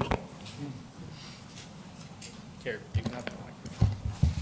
Thank you. Good evening. My name is Thomas Faure. I'm the developer behind this project. And so, yes, I mean, the idea here is to do this as fee simple. And we're developing this as a rental, as a high-end rental project with a, normal rental contracts. This is not short-term. Typically what we do are institutional level projects, and so it's all stuff that goes into pension funds and things like that. So there's no short-term, and the quality of everything we do is above par. And I think from what we've tried to do is to create something that is, let's say, up to date design-wise, within the spirit of Mediterranean design, and a very high quality. And we think that if we live in such a difficult world at this time, if there is some sort of a problem and we can't rent them out, they will be sold as individual homes, right? So this is why we want to have the fee simple element to it. And obviously these will be built as a not as a rental product, but as a for sale home, right? That sort of quality, right? So we're I think our view and our interests are aligned with the other residents in Tequesta. We want to be long-term holders in Tequesta. I think it's the only large parcel that is still available for development within at least half an hour drive time, right? So this is only adds about 2.8% to the housing stock, to the residential, that's the residential housing stock in Tequesta. And I think it will, we would probably pay about $500,000 every year in real estate taxes that can be used by the village for the community. We think, our residents will be high-level, people who work typically in maybe biotech or aerospace. These are the big employers around Tequesta. They're going to be, high earners, high spenders. It will benefit the community, and we love Tequesta. We're not out here to destroy the spirit of Tequesta, because we're doing this project because Tequesta is so wonderful and we want to be here long term. So Thank you, Thomas. And is your goal when you set out for these renters, is it a 1-year term? Yeah. Is it a 6-month term? Is it a it's 5-year? a 1-year term. Okay. Yeah. And the longer, as long as possible, right? You know how it's difficult to manage rental properties, and the last thing you want is to have high turnover of residents. So this will be, we'll put a great deal of effort in landscaping, in the utilities, in the maintenance of the property. And this is not a quick and dirty, project. This is a long-term project which we want to be of benefit to the community, and we want our residents to be happy and to stay in those homes as long as possible, right? I understand. Thank you. Those are my comments, and thank you for having us conceptual and also hosting the HOA community meeting No, thank last you week. for your time, and if any resident has issues or I'm happy to go through the details of what we're going to do, and even one-on-one, on a phone call, on a Zoom, on, whatever. But I really want to reiterate, I've held this property for 10 years, right? So I'm a sort of long-term holder. I've spent a lot of money fixing a problem that I haven't created, and I have here the letter I received from the FDEP stating that there's no further action on the petroleum. So my neighbors will be happy to know that the petroleum element of the impact has been resolved since I think this gentleman here, Rob, used to work for Arcadis. He now works for another environmental company. He's the one that discovered it. What year was that? 88 or 98? I think it was earlier than that. But anyway, so it's been these things are very difficult to clean out. It's extremely expensive, and I'm very pro environment. I love everything to do with nature and the environment. I come from a farming family, and so for me it's this is a sort of a pet passionate project, right? Thank you, Thomas. And Council? I'm going to finish council comment, and then everyone who wants to speak in the public will be allowed to speak. Thank you, sir. Okay. Well, thank you, guys. Not the first time I've seen it. We met months ago. Gosh, I can remember to look at this, separate council meetings. But I just want to start off by saying I appreciate this significant amount of thought and effort you put into the design. I think it would be very easy. I think a lot of developers come in here and just kind of, I forget the term you use, where it's just The Great Wall of China.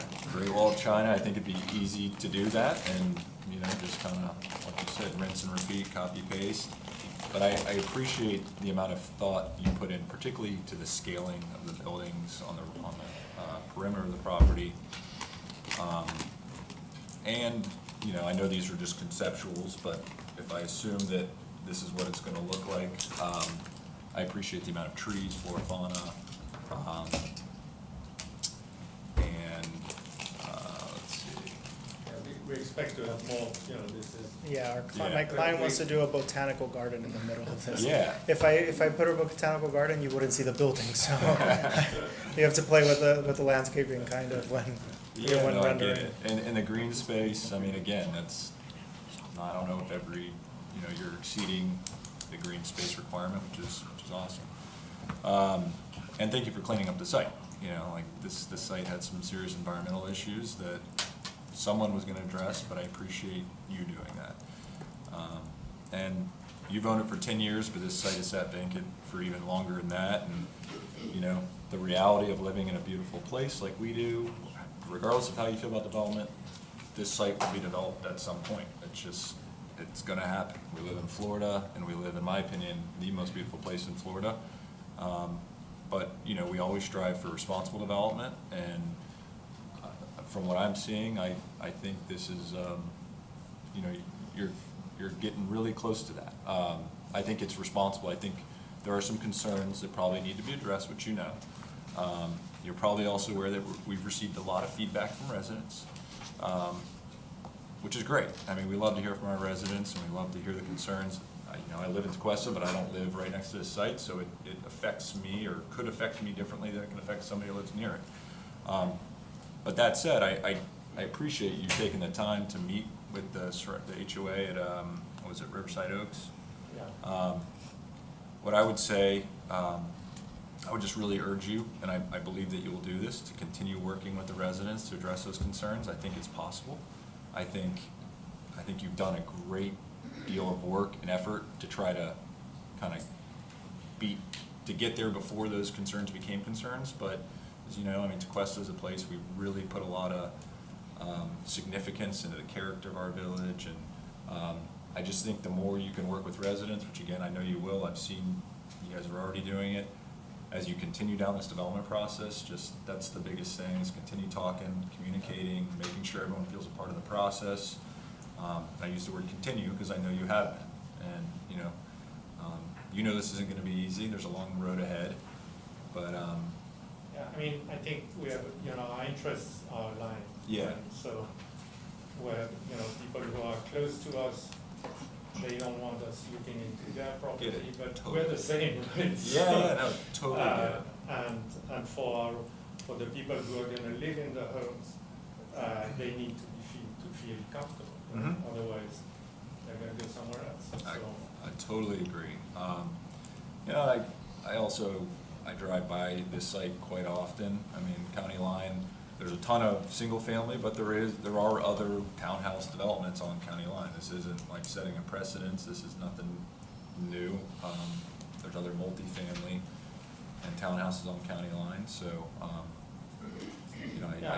I think, this is, as I say, this is the last parcel of size, right? Yeah. So after this, it's, the housing stock in Tequesta is not gonna, I'm the same, I'm always worried about, how my surroundings are impacted.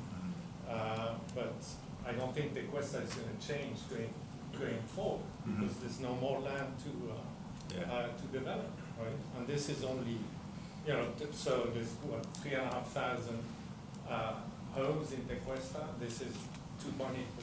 yeah, that's an interesting statistic. Yeah, and to add to that, we could add probably another 30 units on this site and stand in front of you and ask for a variance, whether it be granted or not. But we're trying to stay within what is the right thing, right? I mean, this is what the site is allowed, that's what we're doing. We're not asking, except the removal of this covenant. Sorry, English was my second language. But that's it, right? I mean, we want to stay within the height limits. We want to stay within the setback. I mean, we want to develop responsibly. We're not trying to be the developer who says, let's put asphalt on this and put little palm trees and call it a day. There's meaning behind this. It's also not a cheap design to build, so I appreciate that. I mean, you could have done something much cheaper than this, particularly for rental. Rental's hot, and I think the design is. I know everyone has their opinion on design. I actually think it's pretty attractive.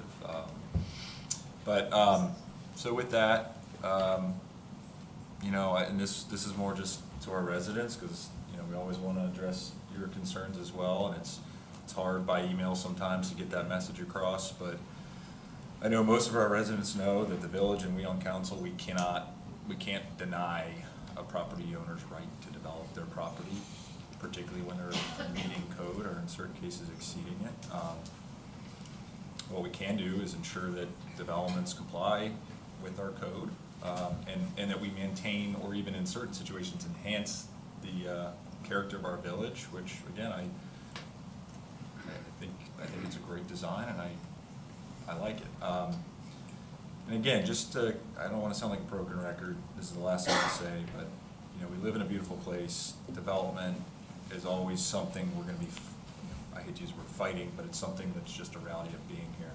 I mean, we all live in developments. Every single one of us live on a piece of land that at one time was something beautiful, and, I think it's easy sometimes to point the finger at developers, but the reality is we all live in big developments, and none of us want new ones right in our backyard. But I personally appreciate when developers or property owners come in that put the amount of thought that you put into it. But again, I just urge you, continue communicating, like over-communicate. There's a lot of communities around there. Get everyone's input, and to the extent possible, incorporate it in the design. But I really appreciate it. It's a beautiful presentation, so thank you for your time. Thank you very much. Thank you. Councilmember Brennan? All right, so I'll start with aesthetics first. And I don't have to disclose this, but I will. I did meet with this developer one-on-one in our conference room, so I have seen these designs. I don't have copies of them, but I did get to see them. I like it and I don't like it, and the parts that I'm having hesitancy towards is it doesn't harmonize with anything in the Tequesta area, not just the neighborhood that's older that is wrapped around you, but anywhere in Tequesta. Also, we have discussed up here several times in the past year and a half, 2 years, we need to start shying away from black and white, because I know that we call Tequesta Pleasantville, but we also like to live in color as well. We don't want to go back to black and white. The railings and, they are black, but this is just, they're not gonna be like that. Sure, and I'm not asking you to paint your building, but there's so many creative ways to add some sort of even earthy tones to it. Secondly, the feedback I've gotten from residents was it's so boxy on the rooftops. The flat roofs consistently throughout. For me, it reminds me of Sympathy. Symphony. Oh my gosh. Symphony on Roebuck Road, which a lot of people dislike because again, it doesn't fit our northern part of the county area. So my ask to you, if we can go back and forth and conversate, is because I do like the tiered roofing, and I appreciate the higher roofing being on the inside, away from the residents that wrap around you, if we can creatively come up with where we can add some architectural elements to the roof so they're not constantly flat roofs, and just add some visual movement to that, as well as textures and something else. I mean, I asked you where the front doors were and you couldn't tell me where the front doors were. And that concerns me about your design. Me? It did. I didn't know what to say to that. The pool we discussed, you know you have to wrap it somehow cleverly, maybe with glass or something. And my question is the overall development, do you have a gate to the development or is it open? The neighborhood currently is suggested to be gated. Okay. As for the front doors, I can show you I where know, they are. I know where they are. I'm just disclosing, being very transparent. I appreciate the non-street parking. We went over that you have garage space for every tenant or resident that'll be living there as well. And I do want to, sorry not to Yeah, cut you no off, worries. but if not, I'll forget. A lot of the reasons we do have flat roofs is because all the mechanical equipment are on the roof. So that allows for more green space and so on and so forth. So we'll look at an idea or a concept to try to mitigate the flat roof, but just do keep that in. And I actually like that because it keeps it from being in between your little alleyways and whatnot. I actually do Yeah. like that. But if we can just maybe change it up so it's just not so boxy. Again, it's really resembling a lot of like sympathy. I can't say it. Covenant. I can say covenant though. Hey, hey. Not that one. Shots fired. What was the other one? So gated. Again, somewhere we can add a little color. The landscaping is beautiful in the designs. I know your goal is to add more. I have heard that before from someone else. I want to make a botanical garden like it's on Fort Lauderdale. I've heard that before. You can talk to Emily. Emily, can Okay. you stop adding trees everywhere? Well, we like trees, and you know, I go out with my little thermometer tool, and literally even pavement in the shade is like 20 degrees cooler from sunshine. So I totally support any kind of landscape we can add. Now, legal-wise, about this covenant, yes or no answer, please. Did you know about it when you bought the property? Yes, I knew it, obviously, I knew. Okay, so I knew yes. that. Okay. Yes. So if we, or you, if you were to move forward and work on a design a little bit further and submit and go through the lengthy process, I know it's very costly for someone like yourself. What is that process? Where would council see that decision to either rescind or amend the covenant? Is it in the beginning or is it all the way at the end? I can't speak for the developer, but if it was me, I would certainly want an assurance that the 50-unit,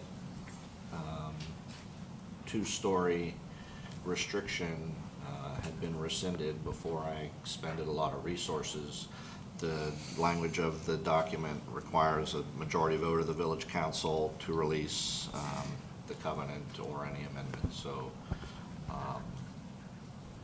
Okay, so I asked that because out of respect to you, knowing where I personally sit with knowing about the covenant and the fact that you literally just said you knew about it when you bought the property. Yeah, And real estate is a risky business, and you know. knew about it. Yeah. So as of right now, unless I hear something in public feedback or from my fellow council members, I would not necessarily be open to rescinding it. And I don't want to see you go through the costly process and I for mean, months. I bought it with the idea of of doing senior housing, right? And there had been John Bourassa, who owned the property before, had designed a very poor senior housing building on it. When I bought the property, I went through the whole exercise of going for site plan approval, which very kindly I was given, and then the market completely flipped, and so that's a huge write-off for me. It's taken years to do it. I think we had an amazing project, very beautiful, very, I was very involved, very kindly.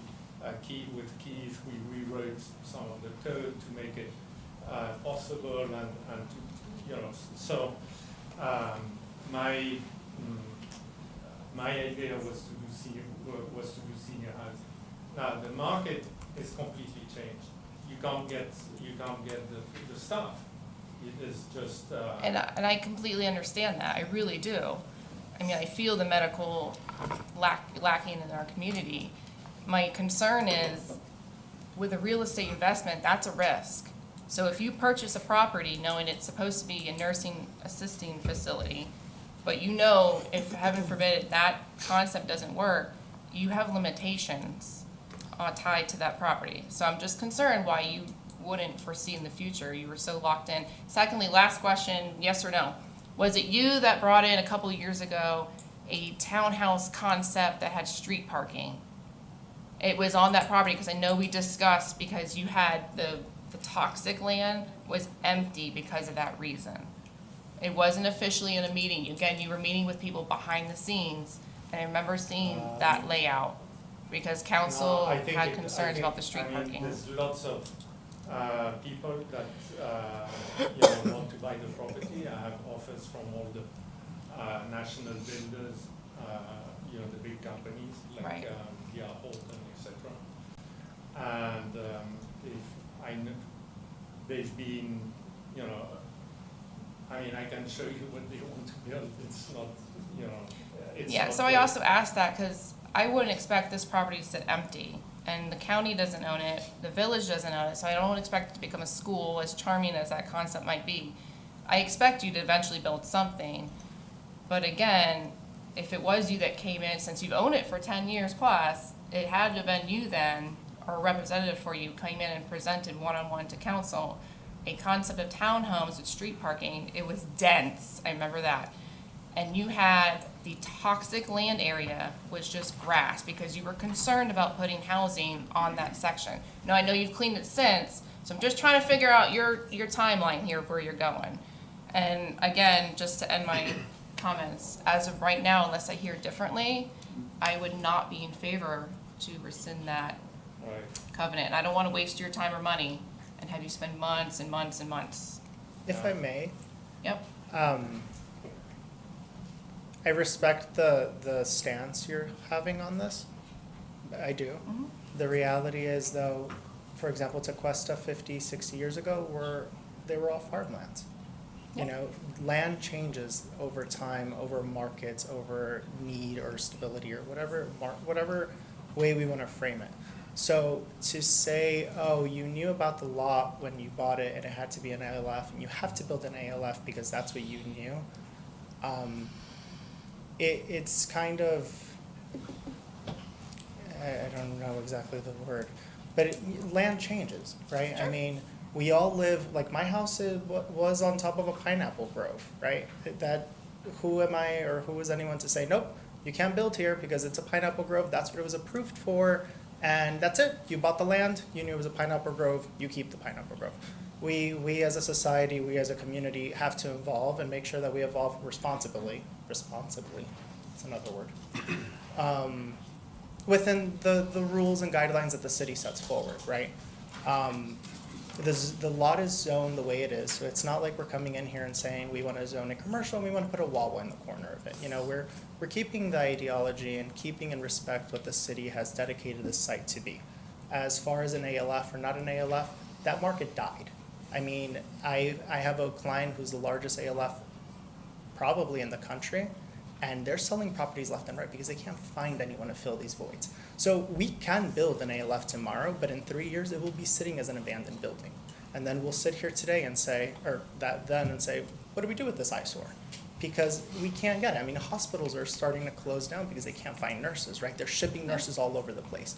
So I respect the stance, but I do think we have to adapt with the needs of today. And I hear it, and I'm not expecting you to build that. I'm just saying, when you purchased, not you, when your client purchased the property, they were very aware of the different options that they would have to work with, not just the assistant facility, but if it was housing, they were very understanding of what that entailed. Yeah, and we're looking at 15 years ago, we were in probably the largest downturn economically the world's ever seen. And I know we're talking about land what used to be farms, but you guys bought it in 2009. That's not even 1990s, so for me, it's not that old.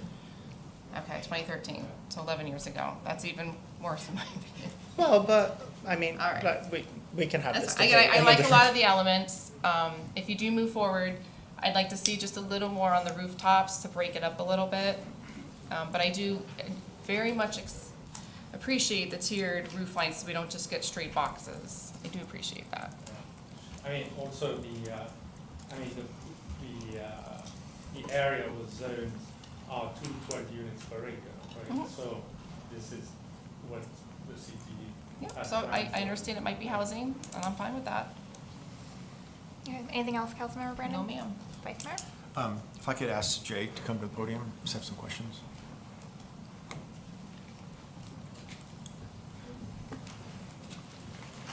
Jay, in our R2, as this is zoned, it's zoned for, our code says they can, 2 stories or 30 feet. What if they can fit 3 stories and 30 feet? Is it still capped at the 2? It's capped at the 2. It's 2, so 2 stories or 30 feet, okay. The PRD process is something that will have to be applied for, and we can approve that application process to move forward, or we can deny it as a PRD. Correct, yeah, and then they can technically get up to 50 feet or 4 stories in the PRD process. Okay. But as it stands, in either PRD or traditional R2 zoning neighborhood, 96 units would be permitted on this site. So the number of units is not in question, or that works. How they can build the 96 units that they're proposing is dependent upon which route they go, PRD, or I'll call it traditional R2 zoning. Right. Assuming the covenant is not in place, right? Okay, thank you. I think that's it.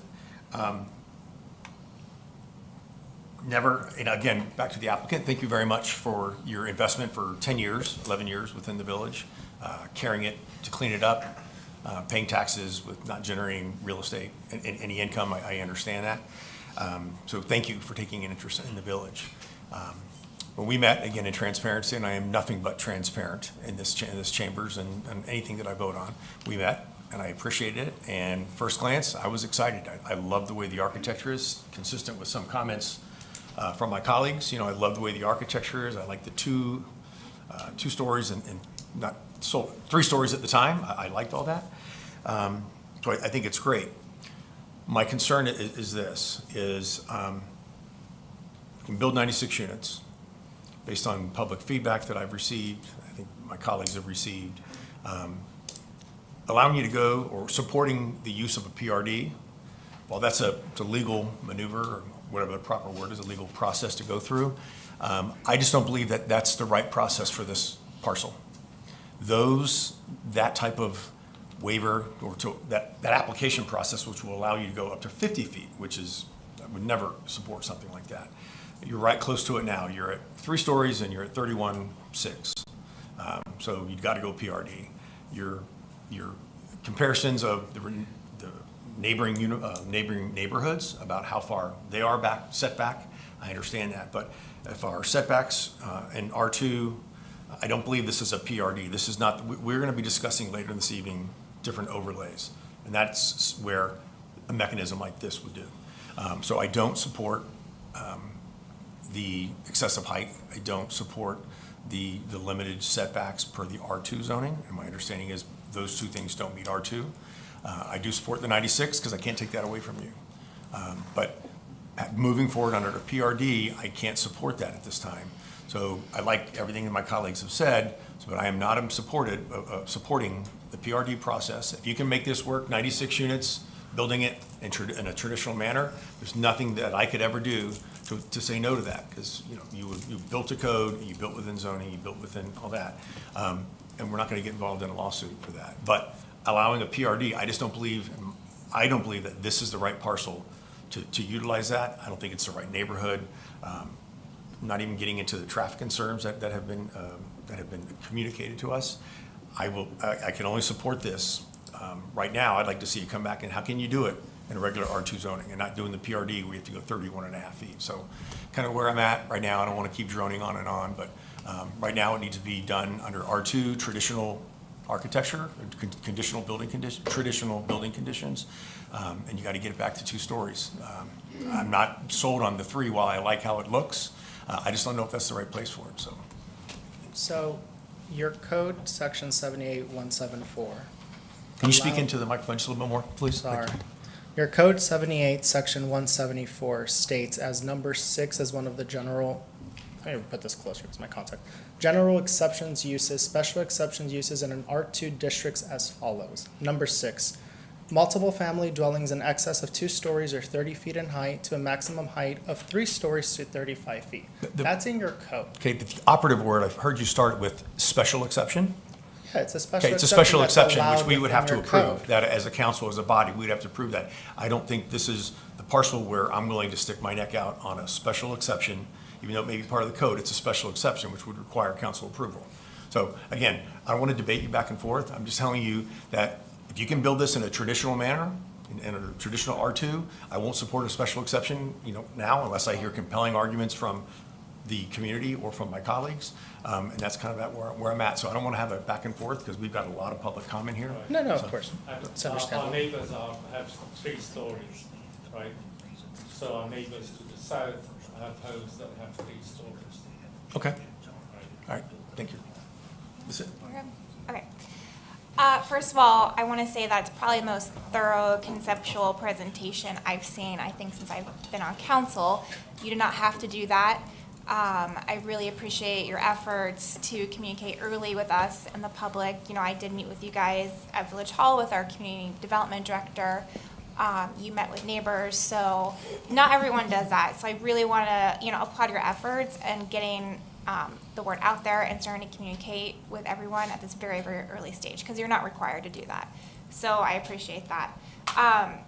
There's obviously a lot going on with the R2 versus the PRD versus the covenant. I think I said that right. So, at the end of the day, I started on planning and zoning, and generally we always go we welcome responsible development. We, really respect private property rights, but we like to see stuff built per code.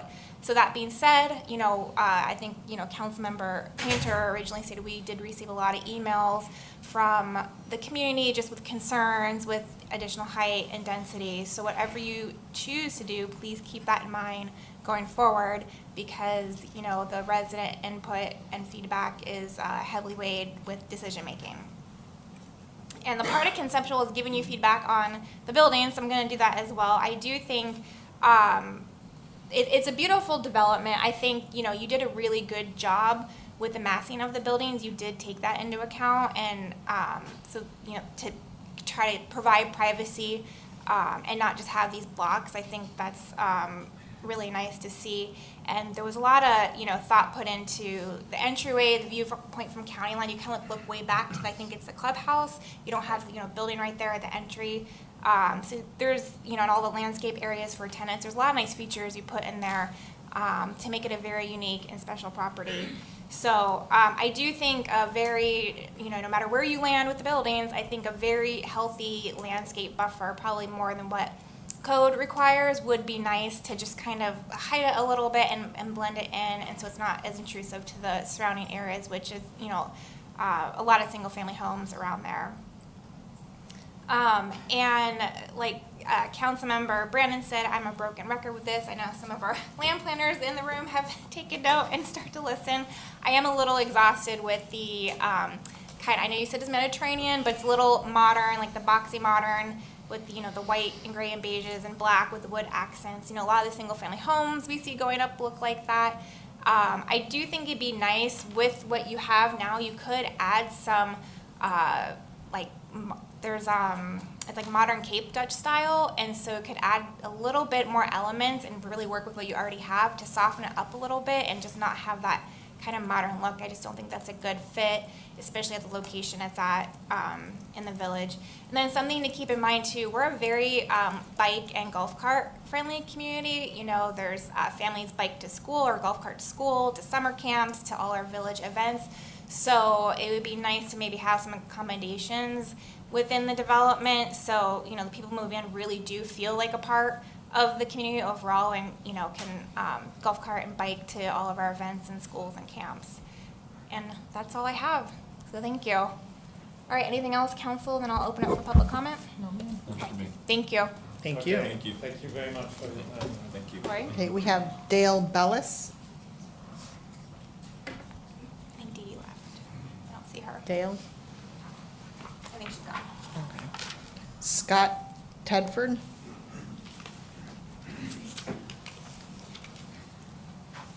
Good evening, council members. Thank you for giving me the opportunity to speak. My name is Scott Tedford. I live at 134 Chapel Lane, which is just a block or two away from the proposed site. I wanted to voice my concerns about both the development of the 96 townhomes on just the 8 acres within that site, which I know is technically medium density, but it seems like high density given the comparisons to the surrounding community there. And I'd also like to oppose or voice my opposition to any ideas to make exceptions for the height and setback rules. I appreciate the presentation. The buildings are beautiful, but it reminds me of something beautiful that I would see in Fort Lauderdale, right? It's not something that's It definitely stands out, especially in that neighborhood. So while I'm not saying anything bad about Fort Lauderdale has a different character than Tequesta. And I believe that the development, the renderings that you've shown, are capturing a character of somewhere that's not Tequesta.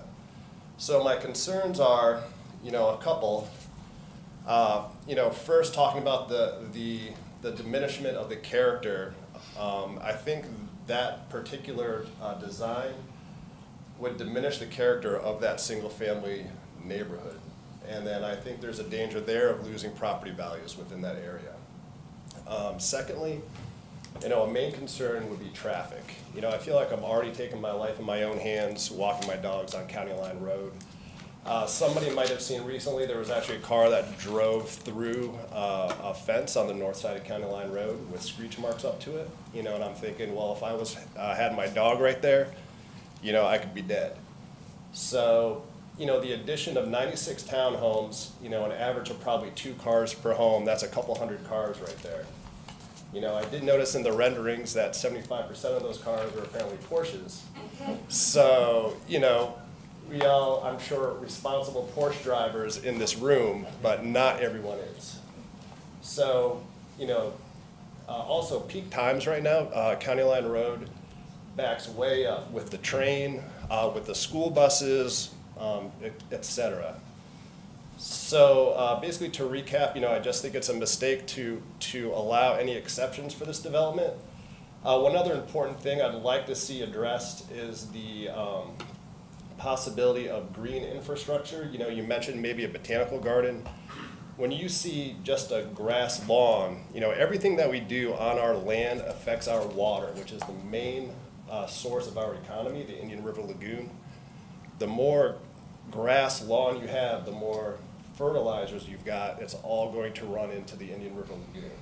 So I'd really like to see more mentioned about green stormwater infrastructure, native plant plantings, and things of that nature to really, sort of try to maximize the green space that is created with any development that is there. But that's all I've got. Thank you. Thank you, sir. Jessica Namath.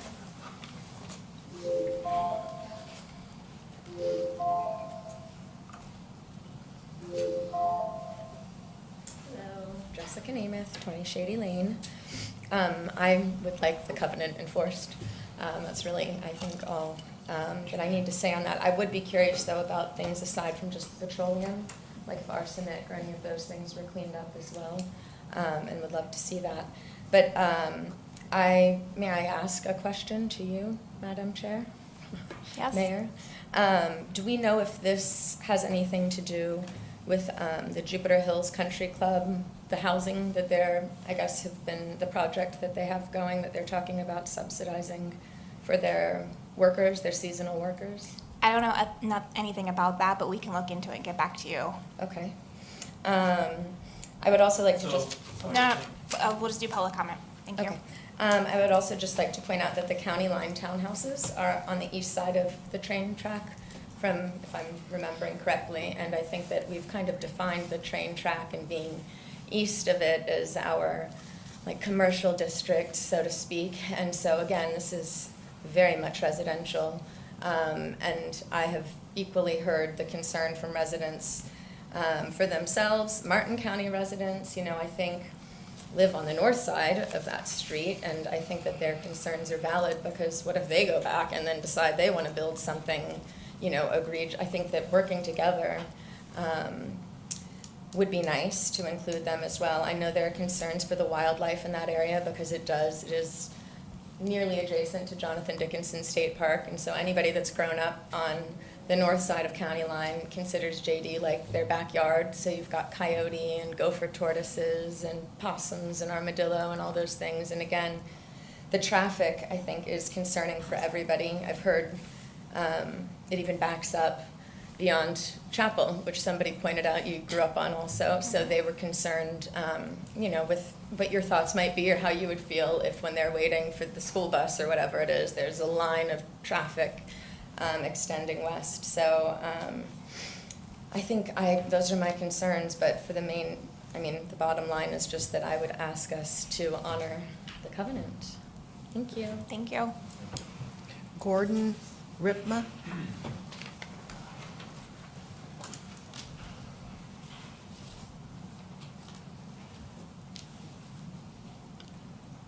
Good evening. I'm Gordon Ripma. I live at 142 Pine Hill Trail West, which is about less than a mile from the property. I'm somewhat familiar with this piece of property, as I've been around here for 38 years and knew the former owner very well, Roy Brood, and before he subdivided and so forth. Also, I know a bit about the contamination on the property, and wanted to address the two issues of the development. I'm fully in favor. I'm an architect, I'm a land developer, and I'm a general contractor. I viewed your website today. I thought it was, what was presented as a preliminary plan, excuse me, was an excellent presentation. And I think it would behoove this board to allow this project to go forward as a professional. As far as environmentally, excuse me, I had a company called Aqua Clean Systems, and we were the environmental contractor that cleaned up the site, that gave the DEP the full cleansing of the site and approved. And he's correct, it's fully approved.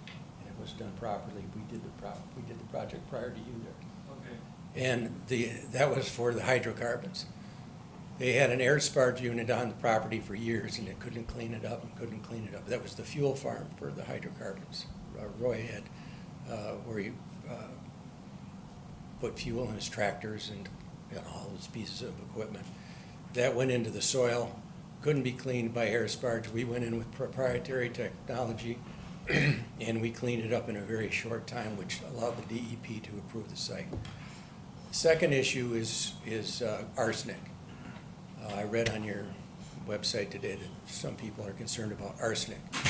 Well, and the fact that arsenic could be coming from this property, this 8 acres, to Riverside Oaks, which the arsenic would not migrate, for one thing. And the arsenic was introduced to the whole property, including Riverside Oaks. So if there's arsenic in the ground here and your committee, your environmental council wants to look at ponds in Riverside Oaks for arsenic, they're thinking that it may have migrated from this property. It didn't. All these this whole property was farmed at one time and had stakes put in the ground that were bought from South America. Arsenic was put on the stakes so they were allowed, they could be used for several years at a time without being eaten by termites. And so all these stakes went through both the north side of the property and all the way to, anyway, it was all of Roy Rude's property. So if they go to look at this environmentally, I want. Sir, if you could wrap it up, your last, Okay. if you could wrap up your last thought. I Thank you. want the people that are gonna look at arsenic, I want them to know that it's not migrating from here. It's under all the houses there, and it has been for years. And I hope that this gentleman gets his way here, because Okay, thank you, sir. he deserves to do and get what he's worth for. Thank you, sir. Thank you, Sorry sir. for avoiding this. And you're good.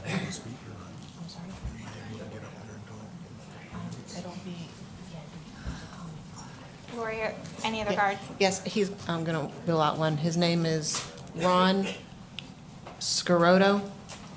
Yes. Yep, you can come up to the podium. Oh, Just, if you could state your name and address, please. Ron Scarotto, 137 Magnolia Way in Riverside Oaks. Thank you for letting me speak.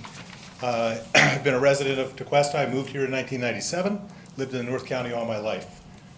Less than a year ago, I moved to the very back wall of Cluster B, where that's at. Moving, knowing that there was going to be an ALF facility, I knew the setback and what it was going to be. Fine, I love it, welcome it. We have several facilities in our area already. I challenge you to take a look. I moved here knowing what I had as green space and fresh air behind me. The officer there is further away than the setback of this building from the back of my property, which only has 20 feet to my house, okay? So if I look at the bar across him, above him, that's where the first floor, that's not even as high as the first floor goes up. Second floor is up there, the third floor is up there, and they're gonna be looking in my bedroom window and my family room. That's what's looking at me. It's not an adult living facility, it's renters, okay? I hear semantics. I hear 29 feet, the small building versus 31, the big building. Nobody would know the difference looking at that. But that's the semantics. I'm a journalism guy. I used to meet with your father every Tuesday for 3 years at the Palm Beach Post, okay? I know how to twist words.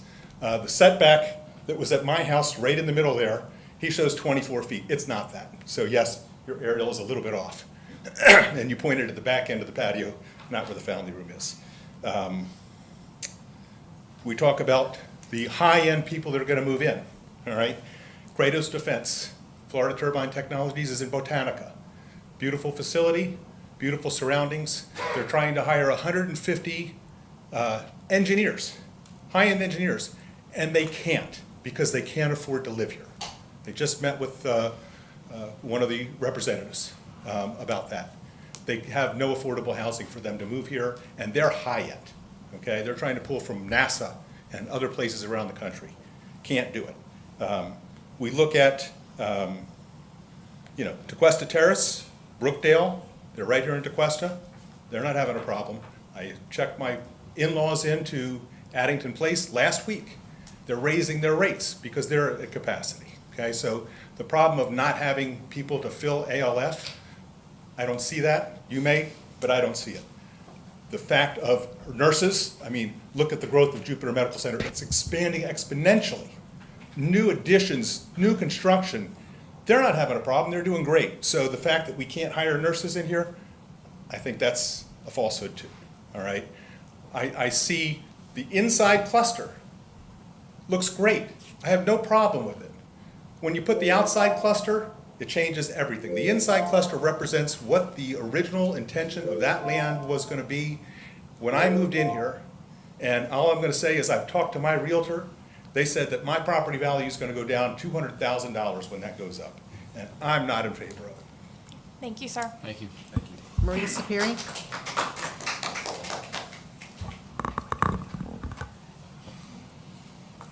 Marie Superi, I live in the country club. First, I actually meant the extra minute for the next agenda item, not this one. But I think on this one, I wanted to point out the covenant is more important today than ever before, precisely because things are far different today than they were 15 years ago, when we have been mostly built out. But that doesn't mean things don't change, and that means you enforce the covenant. This should be an easy decision. We're lucky to have the covenant here. It's also important to recognize that 96 versus 50, that's a significant amount more. And when we already are looking at density in other contexts too, for a small village, anything more than the 50 is already too much. And that was undoubtedly the forethought behind the covenant, and that makes complete sense and should be respected because it corresponds to what residents want today. The priority should be preserving a small village, and I encourage you to absolutely enforce the covenant. Thank you. Thank you. I have no more cards. No more cards. Anyone else from the public want to speak that did not fill out a card? Yes, ma'am. Come up and state your name and address. Hi, my name is Molly Tedford. I live at 134 Chapel Lane. I'm about a block and a half away from you on County Line Road. I guess my concern about this development, I grew up here. I grew up off of Tequesta Drive, right? I know that where we live on our road, it's unincorporated. And so if I have a problem, I do not get the Tequesta Police Department. I have the Sheriff's Department, right, that comes to me if I need them. I don't know who would be covering your area, but we have to look at this. You know, we're behind that railroad track that has 36 more trains coming a day. You know, I come out of my road 3 times a day and it's completely backed up just because of the train, not even the bus. You know, I don't know why we would want 96 extra, developments, townhomes that, the math is off, right? Like, they're saying that it's 2.8%. I mean, I think that we have about 6,100 residents. You can't tell me that one person is gonna live in all these 96 homes, the townhomes. That's 2, that's children, that's, it's a lot of people coming into our neighborhood. And I really think we needed to enforce our codes. And that's what Jupiter's not doing. And that's what, Stewart's not doing. You drive down US 1 to Stewart and they're ruining old Florida. And we have this beautiful, beautiful pocket. Like, why would we let anybody else not from here come in and build on it? I'm sorry, thank you. I'm just very emotional about this because that 3rd story also is gonna be looking into my pool, my yard. It's just, the rendering there, I'm an engineer, okay? I do this for a living. Their 3rd story, and they're like, oh, your house is right there. No. His house is down here. The rendering was incorrect. I know it. Like, you can't tell me that a 2nd story, you don't have a 2nd story on your house. Yeah. So how is his house 2nd story and their 3rd story? It doesn't make sense, I'm sorry, but I'm very disappointed if we let this go through. So, thank you very much. Thank you. Thank you. Yes, sir. Come up and state your name and address. Can you hear me? Yep. Hi, good evening. My name is Matthew Migliori. I live at 5 Chapel Circle. I just recently bought the house about 2 years ago. So I will be relatively close to this development. I don't see a problem with it, personally. I would like to see the developer invest in more than just his piece of property. I would like to see County Line Road beautified by the developer. I would like to see sidewalks on the south side of the road, and I would like to see tree-lined streets for shade. There's going to be a lot more people. There's going to be a lot more people walking their dogs, running, exercising on the street. There's going to need to be more room for that, and they can't do that with one sidewalk on just the north side of the road. So, you know, I know you've owned this piece of land for a long time, and I respect that. I appreciate that. I want you to be able to do something with your land, and I think that you deserve to do what you want as well, as long as you get the right approval for it. But I would like to see you kind of dive in further to being part of our community and not just develop that piece of land, but also help out all of County Line Road and make it more beautiful than what it is right now. Thank you. Thank you, sir. Thank you. Very nice. All right, anyone else from the public who would like to speak on this matter? Nope. Okay, and since this is a conceptual presentation. I'd like to say something. Yes, sir. Come up and state your name and address, please. I'm Jerry Moyer. I live in Riverside Oaks. And I live in the first house. So I'm all for this. I like developers. I think it's a great thing. But I think just the last gentleman brought up some great points. You can get other people to help you develop that street and make it really, and I drive that street all the time. I go through there going to Stewart or to the post office or wherever.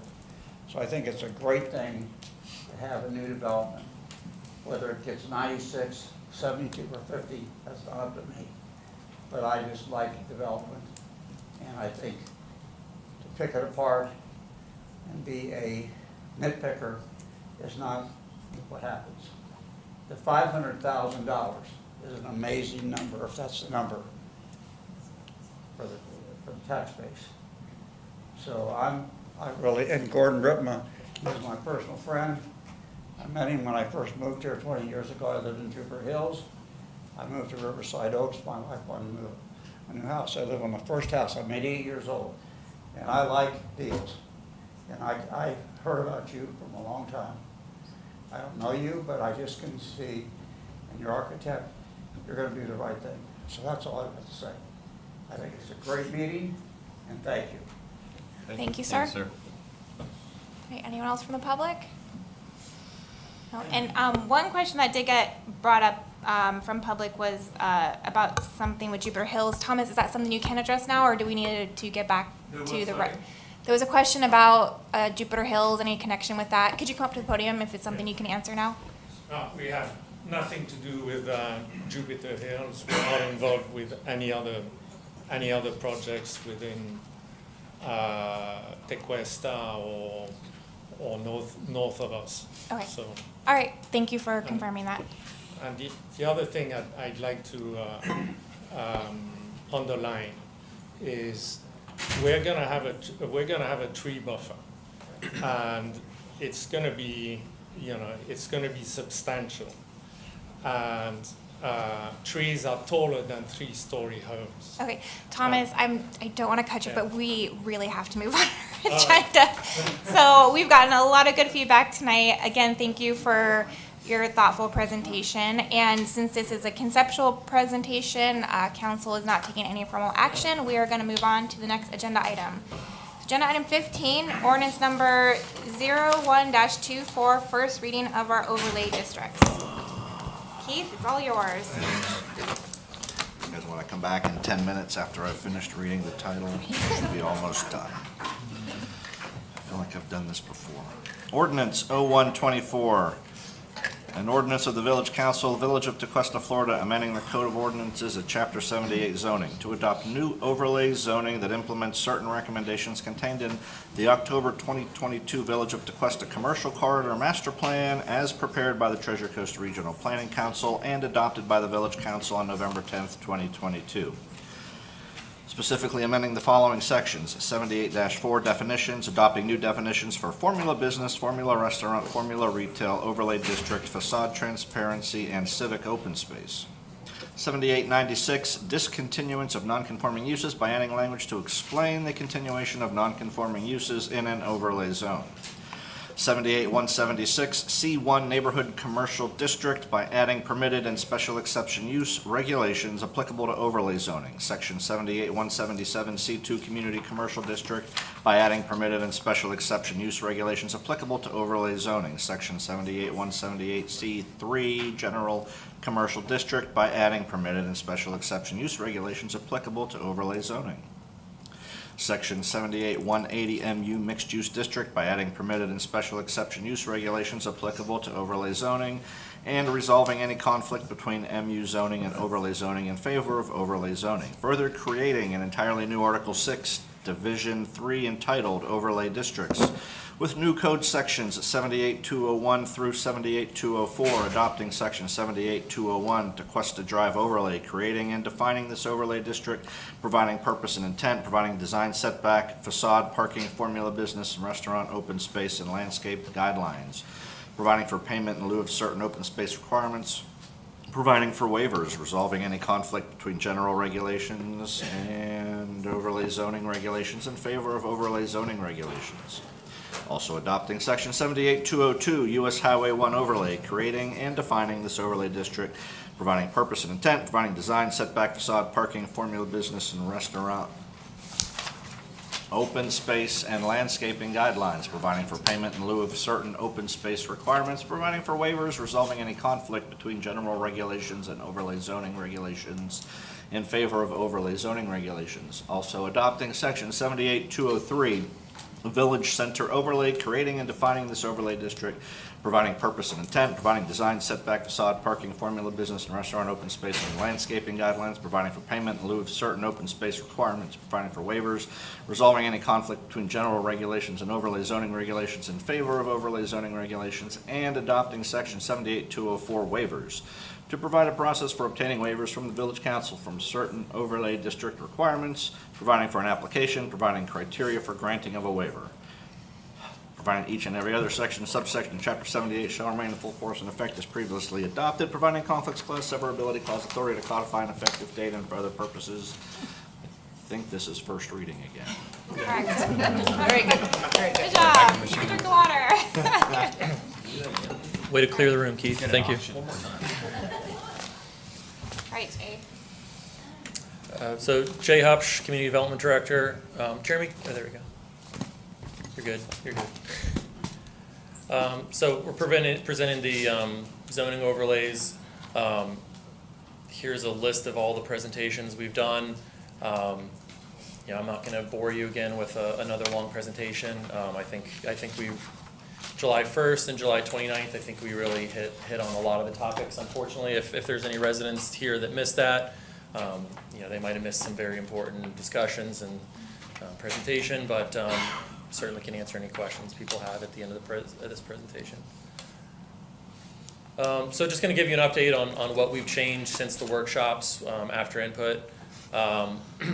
We removed retail from formula business definition. This is something we discussed at, I think, the first July workshop. And so we created a new definition for formula retail. This was based on, I can't remember which city I used in Florida, Sanibel. So we kind of took Sanibel's and kind of tailored it to us, but basically separates retail, and so it separates it from the typical professional services like real estate offices, medical offices, dental. Those are things that are still in our formula business definition. Then I think council had some good suggestions here to kind of change things after there was a creation of the formula retail. So red is where things have become a little bit more restrictive, and green is where they've been loosened up a little bit, and then the other ones are where they stay the same. But essentially, at your request, we prohibited formula retail in the Tequesta Drive overlay. Formula restaurants are still prohibited there, and formula businesses are still a special exception. I think, from your discussion, the Tequesta Drive overlay is the one area that we really wanted to emphasize keeping the formula business out the most. And, of course, you really don't have any formula businesses there currently, right? So that's the one area I think that council wanted to protect the most. U.S. Highway 1 overlay, I think also the intent initially was to just, prohibit formula restaurants and not formula retail or formula businesses. So that's been relaxed a little bit, as well as in the Village Center overlay. We created the expedited review process based on some feedback from business owners that were concerned that the new special exception process or requiring special exceptions for form of business would kind of hamper their ability to replace tenants. So this is really applicable to tenant changeouts. If someone's coming in and building an entirely new building, this expedited review would not happen. But, you know, let's say, God forbid, Hog Snapper's closed and, you know, a chain restaurant came in, they could go through an expedited review process. I shouldn't have even said that, I'm sorry. So I think that'll kind of alleviate the concerns from people. I've shared this with the lawyer that represented that plaza owner, and I think they're comfortable with how things are right now. And you see, they're not here tonight, so I think this has satisfied them. Additionally, we've clarified that existing drive-throughs may be used for the same use that it was constructed for, so bank to bank. All right, so the Wells Fargo building, you know, I know the owner of that building had some concerns about this. So we've codified that the existing ones can remain for what it was used for, but it can't go from a bank to a restaurant drive-through. And I've shared that with Mr. Ilib, who had these concerns, and he's comfortable with it now as well. In the Village Center overlay purpose and intent section, we added some new language that references objectives and policies in the comp plan, and that's kind of related to the waivers that we'll touch on one of my last slides. And then in all three overlays, this was my suggestion, feel free to take it out, but from my experience in other places and other codes, I thought it really makes sense just to clarify that any building fronting on a street has to have a pedestrian entrance on each street.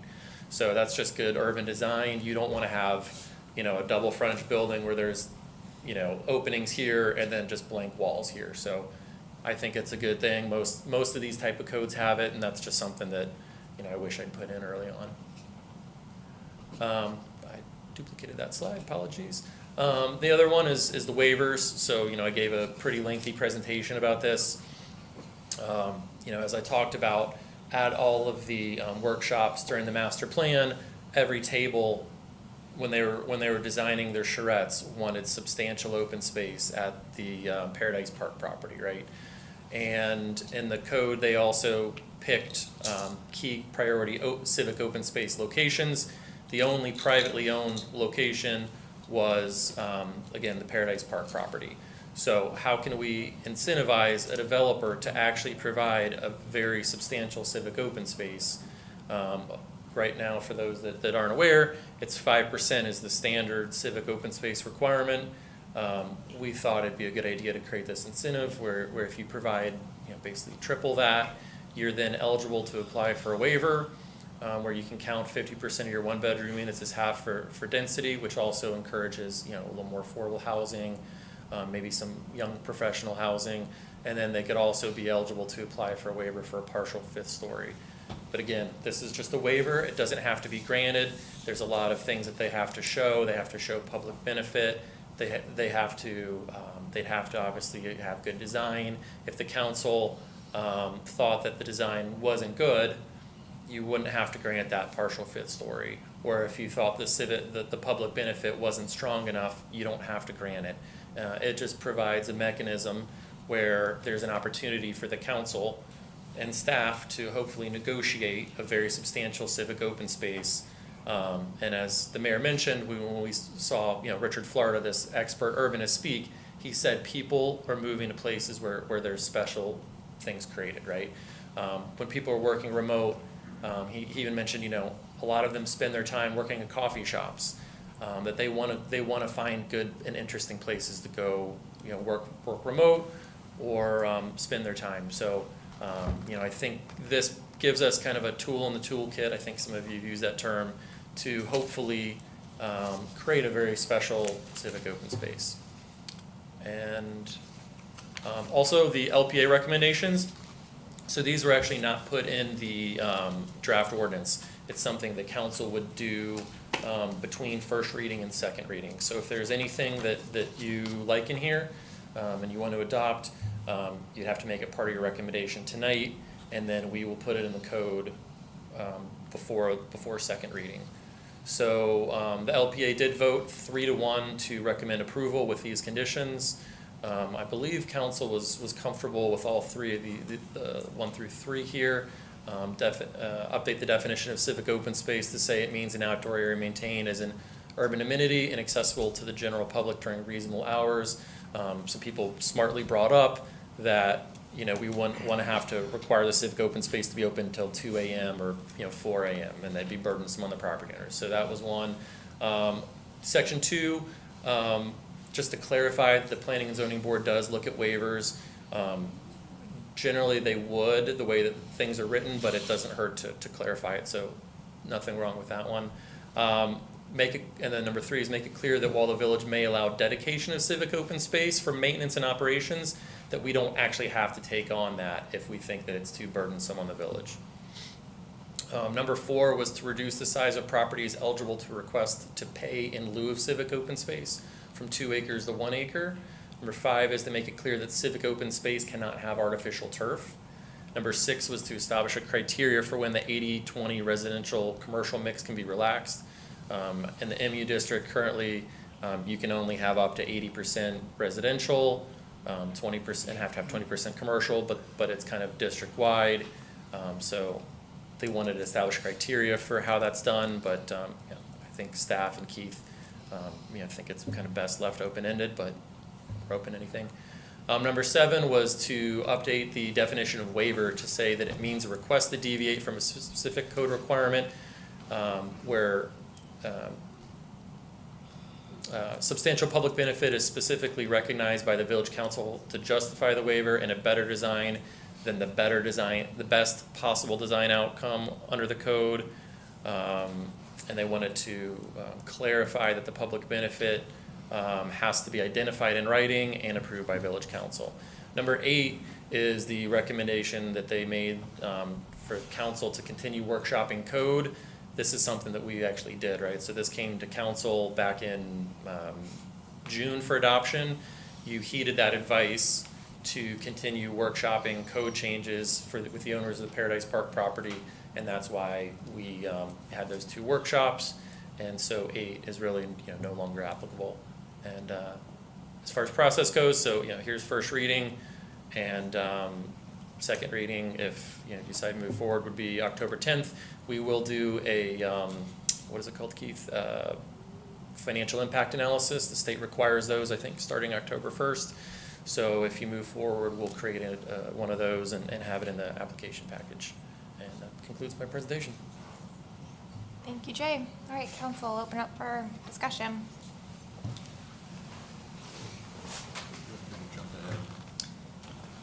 I'd like to hear from my fellow council members if they would entertain adding any of the LPA recommendations. And I say this at every meeting that we talk about this. I'm not a fan of waivers or incentives. I think it should be built to code. And knowing that the majority of council wanted to have a further discussion, I'm not gonna sit here and not say anything. So if it ever went down that road, and I said this at last meeting, public benefit areas should definitely be on the property, and being able to be used by the public. And then the other thing we kind of touched on last time was, this is only for the village center overlay, the waivers. And were we doing it for the good of the overlay or for one specific owner? I'm just gonna leave it at that for now. Thank you, Councilmember Brandon. Any other council comment? To address Woman Brandon's, but the LPA suggestions, I think we're talking about numbers 1 through 6, correct? 1 through 7. 1 through 7? What about the? I am in support of adding 1, 2, and 3, and I think that's a conversation that we've had before.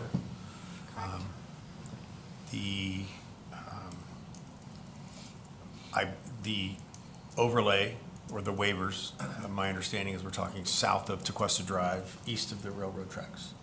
And I think you could point a finger and say it's for, because there's one property owner that owns the majority of the property. Right.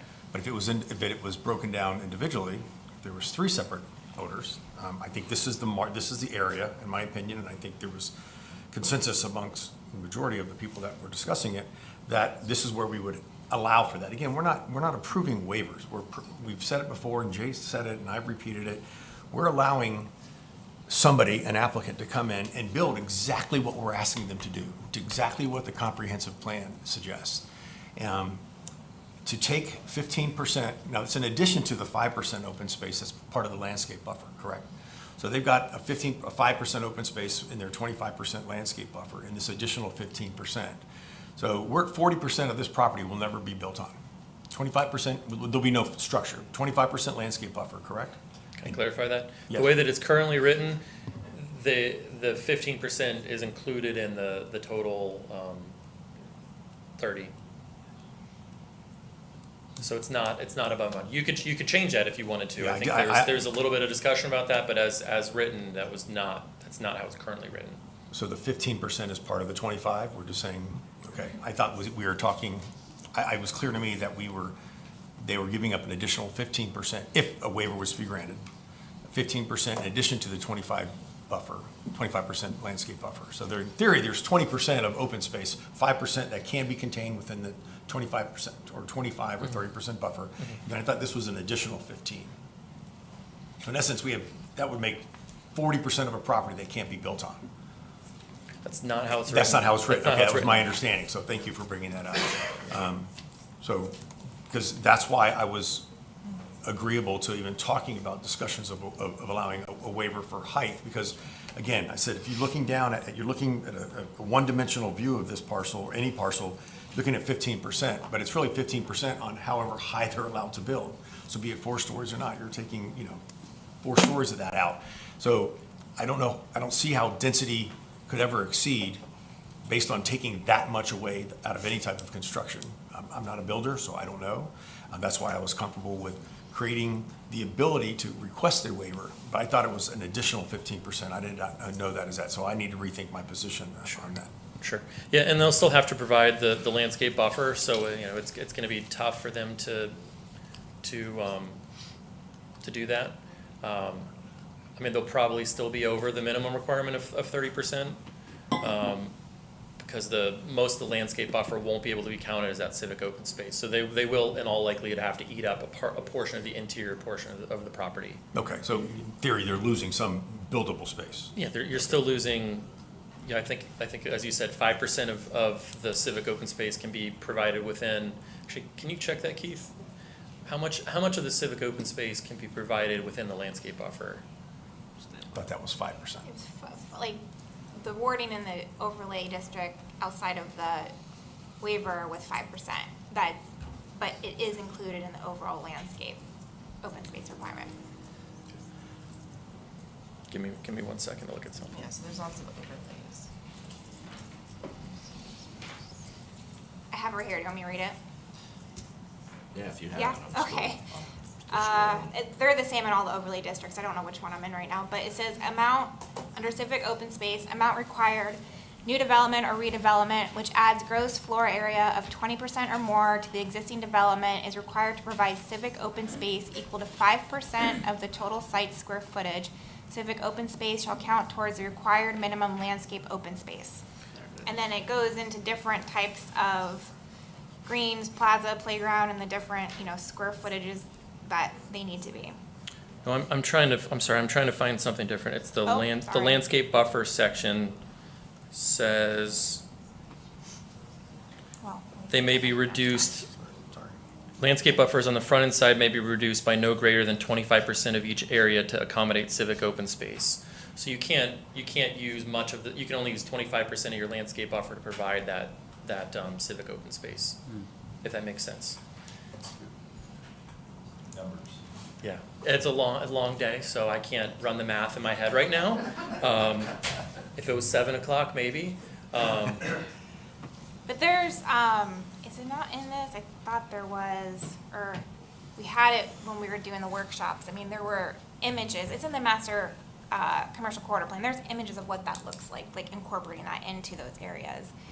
There was several images in the commercial corridor plan that showed that. Okay, so regardless of wherever it ends up being, my next comment is there any way to, we can have a 15% of the parcel as civic open space, but is there a way that we can ensure that it will be functional space versus just a green area with a few benches that really doesn't invite and call for the community to come gather at it? I mean, again, I look at this parcel, and we're talking this overlay, not the parcel, but the parcel within this overlay that we're discussing is really is the opportunity for Tequesta to find an applicant that can build a signature. You call it downtown, call it a heartbeat, call it whatever you want. I mean, there's a road that cuts through it called Main Street for a reason. It's going to be, the focal point of Tequesta, and I just want to make sure that we've got people can gather there in a functional way, not just have an open green space where that's just there. I mean, can we craft language such that, I don't know how you do that. I mean, because I don't want to leave it up to, we discuss leaving things up to a future council. Sure. And it's not fair to them. But if there's some language in place, you say, oh yeah, that 15%, they're meeting that because it is a band shell or a stage that community can gather and listen to music and the kids can play. And is there a way to craft language for that? Yeah, I mean, so theoretically, the council could just deny the waiver if you thought it wasn't a good enough civic open space, right? Theoretically, but you could craft language that says something like a property that provides 15% of civic open space that's used for public gathering spaces, such as a band shell. I don't know what else you'd want included, water fountains, splash pad, things like that. Yeah, because if it's for the public benefit, I want to make sure that the public is getting some type of use benefit out of that, not just a place where people are going to go and park their baby strollers and sit. I mean, I think there's got to be a call to action to get somebody there. And my last question right now, Jay, the 50% of one-bedroom units can be considered 0.5 for density. So that requires it's got to be a minimum of a 2-acre parcel, because if it's a 1-acre parcel that does that, it does not apply. Correct. But no matter where it is the parking impacted by that? Or is the parking still? They'd still meet the standard parking code requirements. Now, of course, we're bringing parking code back to you all, probably in November-ish. So that's something that you could address then, but as written, they'd it'd still be considered one unit for parking purposes, for traffic concurrency, things like that. Okay. So I'm just gonna comment on the recommendations from LPA, LPA.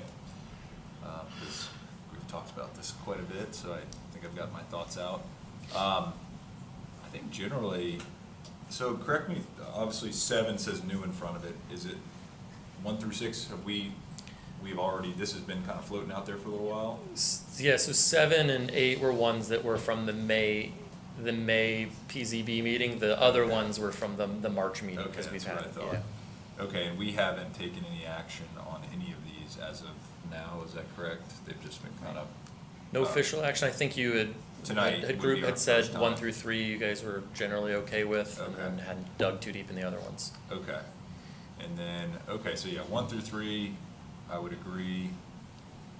I'm gonna skip over 4 for a second. 5, I agree. Can you talk through numbers? I'm sorry, I know you don't have it up there now, but number 6, it established criteria for when the 80-20 residential / commercial mix can be relaxed in the MU district. It's another tough one for 9 o'clock. Yeah. So right now, the comprehensive plan says that in the mixed-use district, 80% of projects should be, no more than 80% should be residential and 20% should be commercial. However, the village and the village's previous staff have kind of taken on the opinion that that's kind of looked at like district-wide, right? So there are some projects that don't have any commercial integrated in them, right? Some of the projects north of Tequesta Drive have no commercial, right? Purely residential. So the village has taken a look at historically applying it district-wide. However, we've codified it and said, 80-20, and then I think there's some language in there that says that, let me see if I can find this language.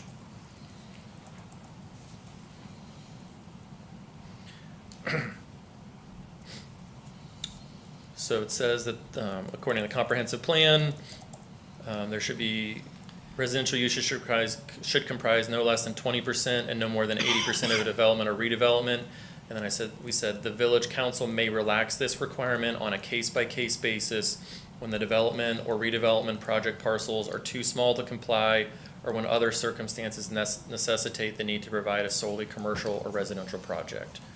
Right, so like for instance, on the old Bank of America building, it'd be tough to try and make someone build a true mixed-use project on there, right? So when it creates some flexibility on smaller parcels or in unique circumstances where council can say, no, you don't have to do that. But for instance, on a property like Paradise Park, where you've got 3.5 acres or so, the council could say, no, you're not building just a purely townhome project, you're gonna integrate 20% commercial there. Okay. Yeah. So is that, would the code be as simple as just saying kind of that it can be relaxed in the mix, or do we have to get specific as to what that means? So right now it was written to be a little more open-ended. It just says, when projects are too small or when other circumstances necessitate it. The LPA, I think, wanted it quantified, wanted like more concrete reasons for how that could happen. So that it's not a little more arbitrary and flexible. Gotcha. But they didn't give any specific guidance on how to actually craft it. Okay. So just real quick, if you don't mind to chime in, when we talked about the LPA recommendations before, that was one that we said that if there was council consensus, it would be a good one to workshop. So That one would be? Yeah, that was one of the ones we Okay. said. We were kind of like So this is on wild. the fence. Yeah. Maybe, Yeah, I yeah, get whenever, I Yeah. think maybe the first recommendations we got from them I when think the you brought first that reading up happened. originally. So I think if council has interest in discussing that, we should add it to our workshop. I would agree with that one. I know it can be tricky to establish very concrete criteria, because then you kind of box yourself in. But I think it'd be worth looking at some examples, maybe. Is that the only one that we said we wanted to workshop that we haven't workshopped yet of this? From the LPA recommendations, yes, there was something else that was on the summary of updates about council allowing a 20% increase in building height for architectural features. I don't think that was actually added into the overlay district. We talked about workshopping that because there is value to allowing an architectural feature, meaning no living space where someone's like looking into you but again, there's a lot that can be discussed and thought through on there, so that was another item we talked about workshopping. Okay, so just so I understand, and I know it says at the bottom here, if the village council would like to accept any of the LPA recommendations of the shelter. Okay, so if tonight, let's say we hypothetically said we council would like to incorporate whatever, 1 through 4, we would still have time to workshop those two, and if we so decided, those could be incorporated before the final reading, or would that? we'd have to No, start we over? would workshop them and see where we land, and then if there's any action, then we could amend the overlay district. Okay, I so mean, we we would can, have- right, if this passes, we can go back and amend it. Yeah, but we wouldn't It's have not- to, if we made any changes, we wouldn't have to start over at first reading necessarily?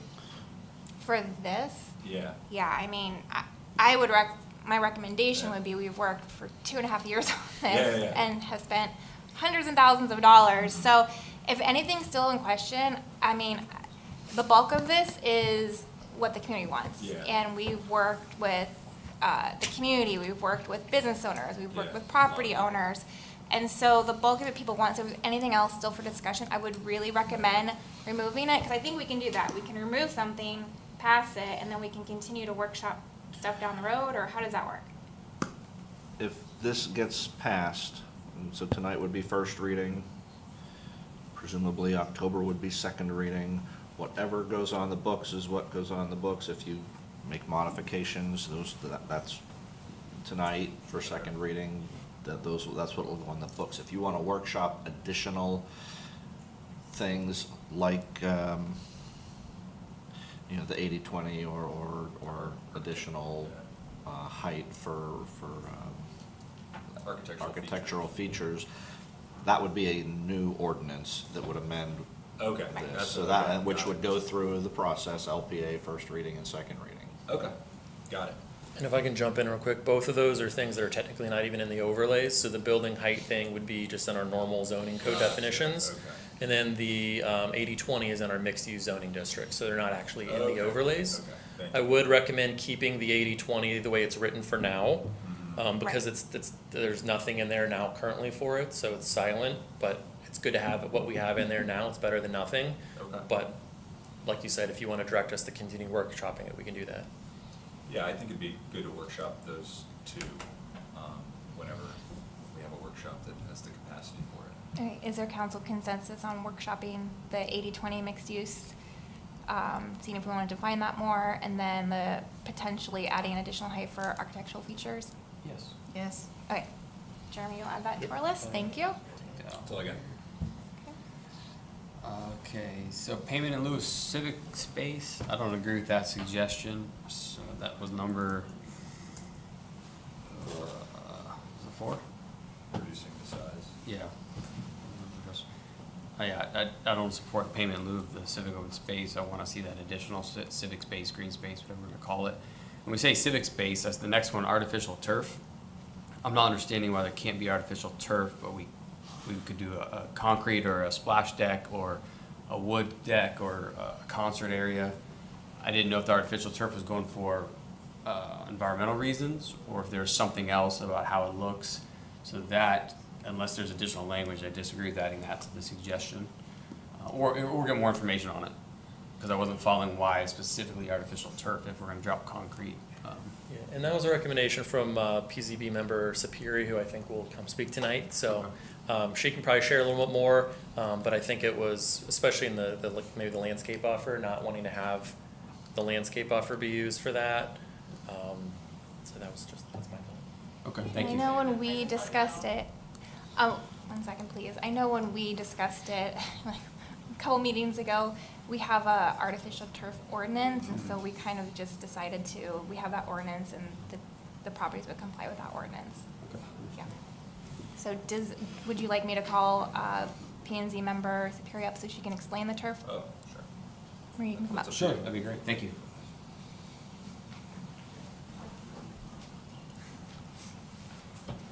Yeah, so you are allowed to have concrete here, but artificial turf wears down and looks really terrible.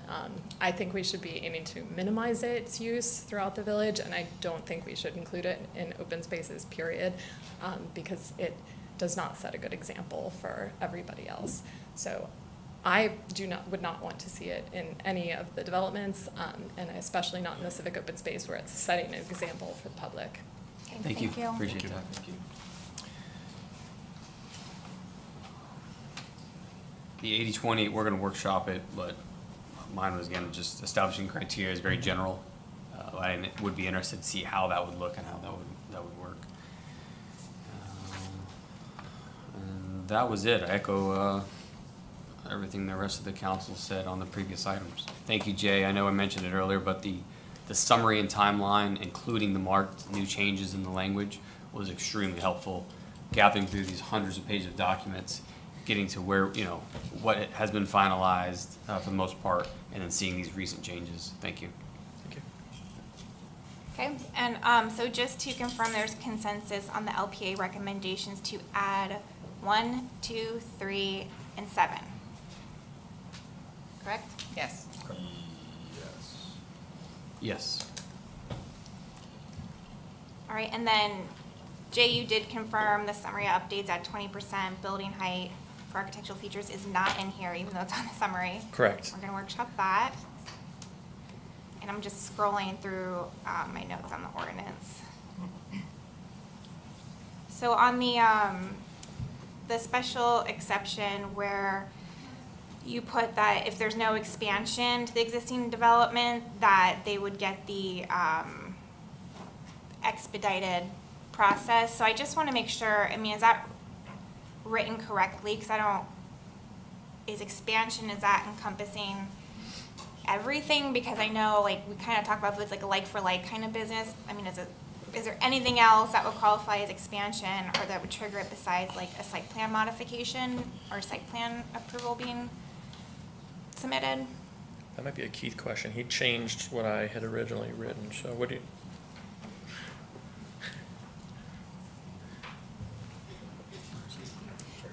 Here we go. existing expedited expansion to the existing. Sorry. I've seen it. The yellow? Yeah, it's on the yellow, and it's in every single. I mean, to me, the term expansion means making it bigger physically, so same use, but you're changing the existing footprint, I guess, or height. I think, I would just bring it because I think the intent was like a like for like. Mhm. So I mean, and that's gonna be a burden on you and staff if you're opening it up to more. So I guess I just want to point that out because that was what was discussed at the last meeting, I believe, and I just don't know if that's fully captured. But if council's good with it and staff's comfortable with it, I think it gives us flexibility to, Okay. I if just someone wanted had to to do know. a site plan modification, they wouldn't get to count that. And it actually, the way Keith wrote it, where he says there's no expansion, if they even expanded into an adjacent bay, we'd be able to not take them through that process. So Okay. I think it's pretty all-encompassing. okay. And then something else we had discussed at a previous workshop was in the different districts, there's, different processes for formula businesses, and restaurants, whether they have to submit for a special exception or not. But I thought there was consensus that even if they don't have to submit for a special exception, we still wanted them to adhere with like all the architectural considerations that are listed in there. I don't see it written out like that, and so I just wanted to confirm with council if everyone agrees that that was a consensus from last time.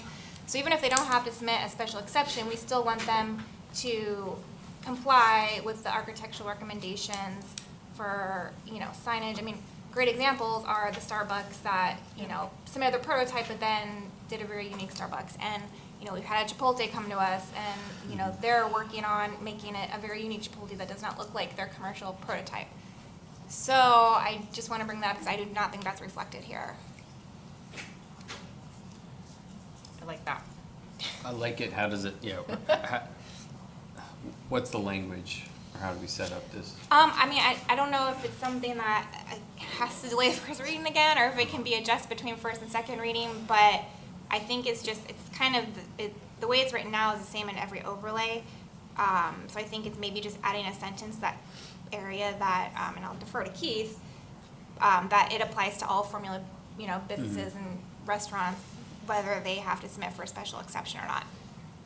So something kind of aspirational, like all restaurants shall, meet these criteria or seek to meet these criteria? There is a whole,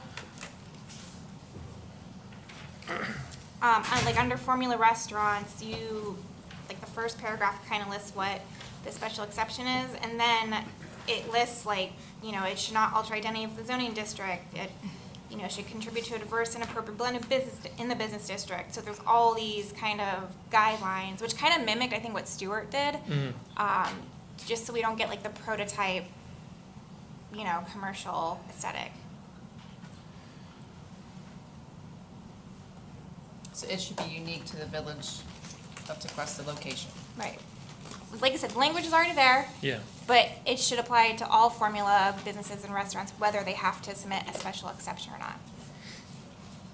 How would we regulate that though, if they're not required to? That's why I was asking, it seems like it'd be aspirational, what do you think, Keith? So the text I'm looking at here requires the formula business to apply for a special exception. I'm honestly not sure which overlay I'm in the ordinance, but so when would it not have to apply for the special exception? And that would be in the overlays where we took it out. So that was Like in the US 1 overlay, US is 1. Well, that? all of them. So And, there- council, so I there- believe this is the consensus we came to last time. If I'm Yeah. mistaken, please let me know. No, I don't. Because I'm going to drag it out if no one else agrees. I think the question. So formula restaurants, are prohibited from Tequesta Drive, and then there's special exceptions in the other two, right? So any formula restaurant Has is to either comply with prohibited that criteria. or has to get a special exception. So in which case would we be applying what you're asking to? If it's a formula business, restaurant, retail, whatever the case may be, if they don't have to submit for a special exception in that district, we would still like them to comply with. Okay, so in the The US one, architectural so in the US, considerations. so in the US one overlay where you don't have to get a special exception now for a restaurant, we Do you have would- that chart that showed kind of the formula? Are you saying so if Starbucks happened all over again, they'd have to now present, not aspirational design, but present to us for that special exception? Is that what you're going for? Well, it can't be a restaurant example. It's gotta be, I know. it's gotta be retail or Yeah. business. Formula business, formula retail are permitted in the same manner. So like the ones that say no restriction, basically, Yeah. right? Correct? Correct. So they could hypothetically just come in for a business tax receipt right now. If there's no requirement to get a special exception, they would just get a business tax receipt from the village. We would, check for building code, fire code, parking, things like that. But there isn't like a process where they go to planning and zoning or anywhere. So that's where I'm struggling with how we would Because actually what we're regulate saying something. is you don't have to apply for a special exception, but you have to meet the special exception criteria. But how, to your point, then, that's what the ask is to put into the code. Well, the special exception criteria means that it comes to planning and zoning and council for discretion to even get approved. Correct. So Right. the business would be approved, but we'd still like them to have the architectural considerations with, like I said, it lists about their signage. I mean, it's a whole page of what they need to do. So the other thing we gotta be careful about, I'm just looking at the new text, formula business and formula retail are permitted in the US Highway 1 overlay in the same manner that non-formula business and non-formula retail are permitted. So I think you will run into trouble if it's a non-formula business and they only have to do this, and it's formula business, but they have to do that, even though it's not, you're not making them go through the special you're not calling it a special exception anymore, but you're treating similarly situated businesses differently. I think we'll have a problem. Like I said, I Putting think that- the only way you can do it is make it aspirational, where you say those uses shall try and complement existing businesses in the district, be compatible with existing uses, but if you're not requiring it to get a special exception, I don't know how we can regulate it in any way, other than making it aspirational. That makes sense, unless it's something that has to come for a site plan modification or site plan approval. Yep. Yes. All right, well, it's disappointing. I would have liked to have that. I think that's what we all discussed, but if you're saying it's not doable, I don't recall this coming up. I could be wrong. okay, well, all right, let's move on. Any other comment on that? No, it was a good idea, but. Yeah, I think what is in here, it is aspirational. It appears what's in here. The proposed formula restaurant, again, I'm just using this, but I think it's the same in all overlays. Will not It is. alter the identity of the zoning district in a way that detracts from its uniqueness. Who monitors that? I mean, we're asking them to blend in and do all these things. So I think that B through, at least in this page, B through J, or B through I think are consistent, all of them. I think it is more aspirational, but Yeah. I see what you're saying, but I think, I remember make sure that they all have to make those, what Jay defines as aspirational. Correct. I see where you're coming from. But it's gonna be only the ones that have to submit for a special exception now, not all of them. So that was the point. Okay, and then on the density and height waivers in the village center overlay, so, most of these comments are what I said last time. The 15%, I think it should say minimum. Like, I think, they should strive for more than 15%, so I think it should be clear it should be minimum. I'm still not clear on how it ties to the comp plan and how it'll be justified that it's above and beyond code, and if it's a true public benefit. it'd be nice to have it a little less subjective. Some of the things I brought up last time were, like how many more trees do you have to plant above what code requires? What are the caliber of the trees? Is it a true, area of community gathering? And do we have to, accommodate additional car and bike parking? So I don't think, I brought that up last time. I don't think anything was defined there. And just in general, I know I've brought this up in multiple meetings, when we decided to continue to workshop these, which I think was great. I did reach out to a bunch of residents because I was concerned, we had the public charrette process, which everyone was really engaged with, but then, 2 years later, we're kind of revisiting workshopping. So I want to make sure that, the residents are aware and see, has the opinion changed on height and density? And, the majority, there were people that are in favor of, a waiver process like this for public benefit, but the majority still said no. And we have received a lot of emails today, this week, with, people not in favor of height and density. So I really appreciate council working together, because the majority wanted the height and density waivers, and I think we worked really well. I think everyone compromised. I think people that wanted more gave less, and vice versa. We kind of defined it into a very small area where, the majority of council thinks it's appropriate. So I really appreciate that process that we went through and worked together, but I just want to caution, I just don't think our community really wants the height and density. A lot of people can't think of a public benefit, and you even brought up some of those points that I had too. Can we define this more? How are we gonna, it's so subjective the way it's written now, and, I said it before too, you are really kind of opening a can of worms and probably putting future councils in a difficult position. So I really just wanted to reiterate much of what I've already said in previous meetings, so. Okay, anything else, council? All right, thank you, Jay. I'll open up for public comment. Lori? Marie Sapiri.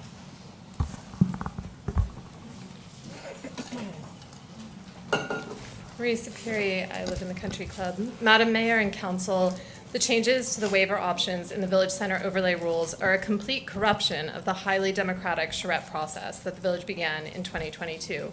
Both as a substantive and procedural matter, it is outrageous that the council is about to vote to permit waivers of height and density requirements, and for only a single property owner. This is the definition of catering to special interests. There should not be any possibility of an increase in height or density over what is currently allowed in the code. Keeping our current height and density allowances is a strategic priority for the village, and residents have been crystal clear about what they want.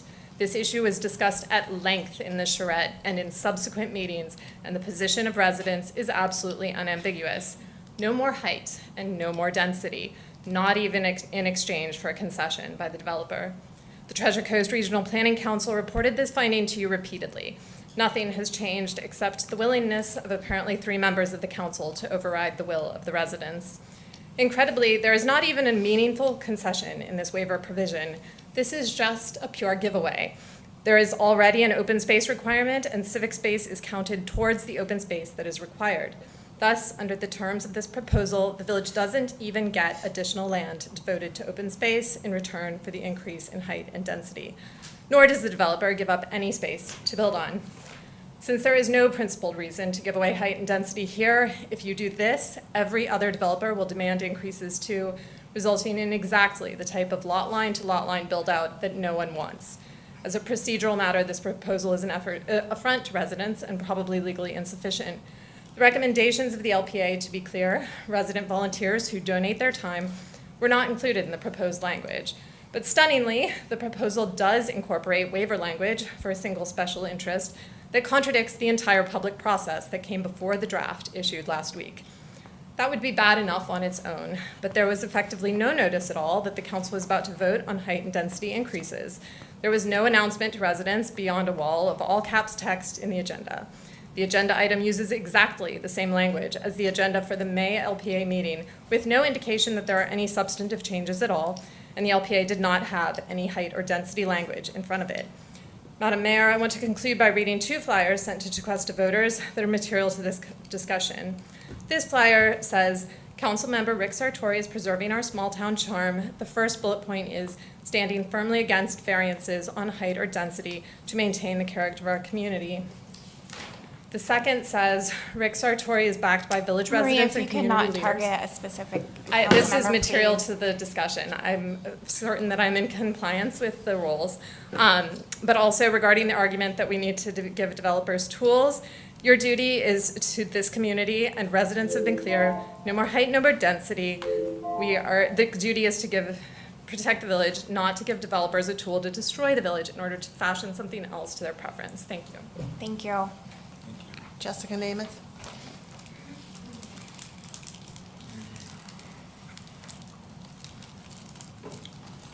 Hi, Jessica Namath, 20 Shady Lane.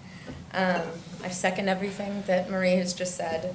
I don't think the council should be compromising amongst yourselves at the expense of what the public have very clearly expressed that they want.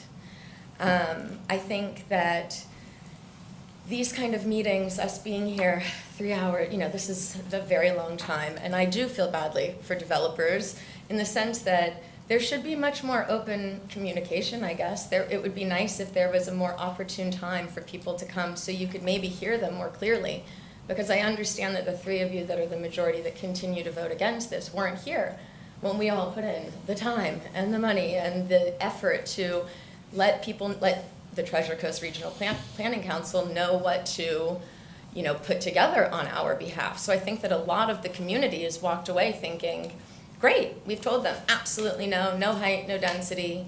And, the fact that we're here so many meetings later, so many hours into the night, when you've got families that care, but, cannot be here, I think is a disservice to the community and to everybody whose time is, essentially being wasted going over the same thing. And to not be prepared or to not have clarity, is very frustrating for those of us that have been crystal clear. We are not interested in waivers. We speak on behalf of all of the people that can't be here. We express that at a charrette. We are begging the council to please listen to the people and the public that you represent. Thank you. Thank you. Tom Frankel?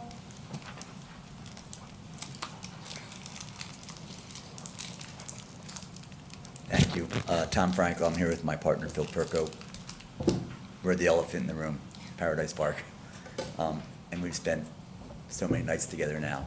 I just want to commend everybody's time and effort. I want to commend what Jay's come up with. I think everybody is losing sight of what's happening here, including some people over here. No one's being granted extra height. No one's being granted extra density. We're all trying to work to develop something very special in that piece of property. What's been proposed here is just giving everybody an option. We might not even propose that to you if we end up doing it. And if we do, you can say no. There's nothing to prevent you from saying no. You don't have to grant it to us. It's just giving us tools that some people have discussed as a great idea to work together to come up with a plan that's going to be the showpiece for the village of Tequesta. That's all it is. I highly recommend, I think you're there to rehash this whole thing over again is crazy, because again, you're not granting the extra height now, you're not granting the extra density now, and we might not even come in with it.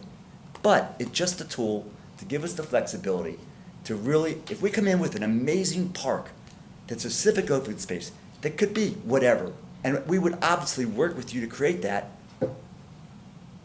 and you're happy, maybe you would give it, if we even asked for it. It's just a tool. It's not written in stone. It's not giving us the right. It's giving us flexibility and you flexibility.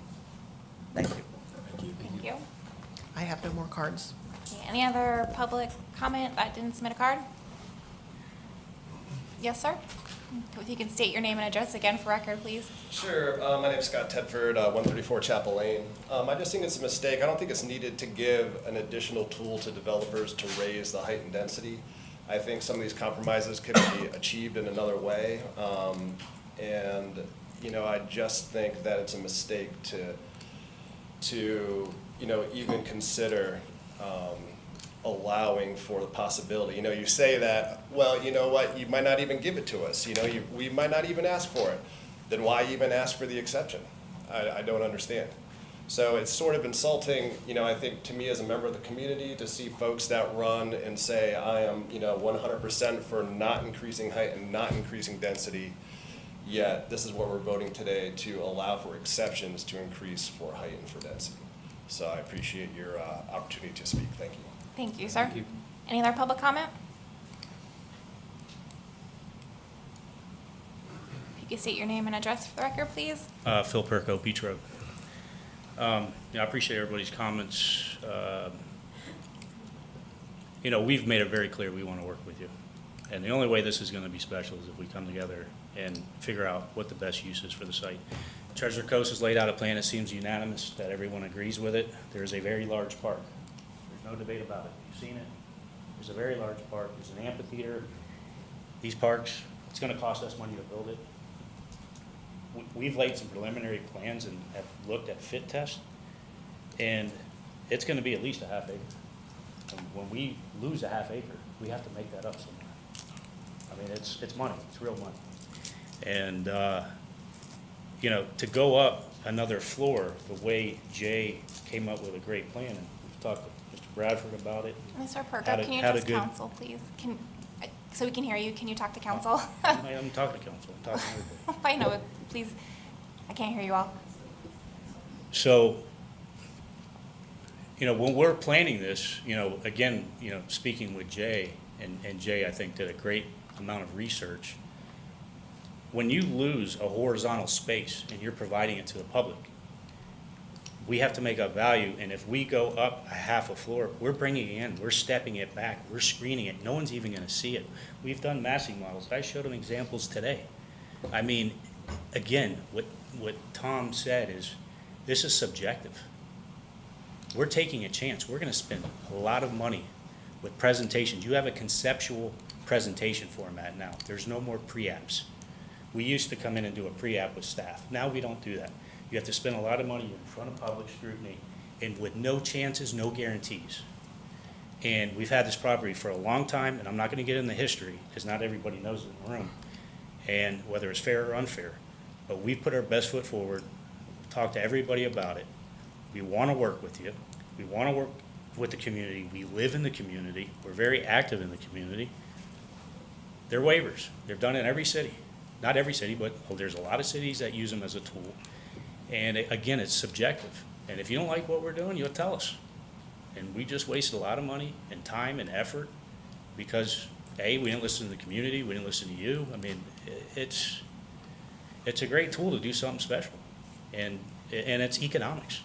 Unfortunately, we're governed by economics, and with the construction industry, with building costs and cost to borrow, the market's changed. There's a lot of changes. And I think we gotta be smart and work together. And that's my opinion. Thank you. Thank you. Any other public comment? All right, council, any other comments? I have questions.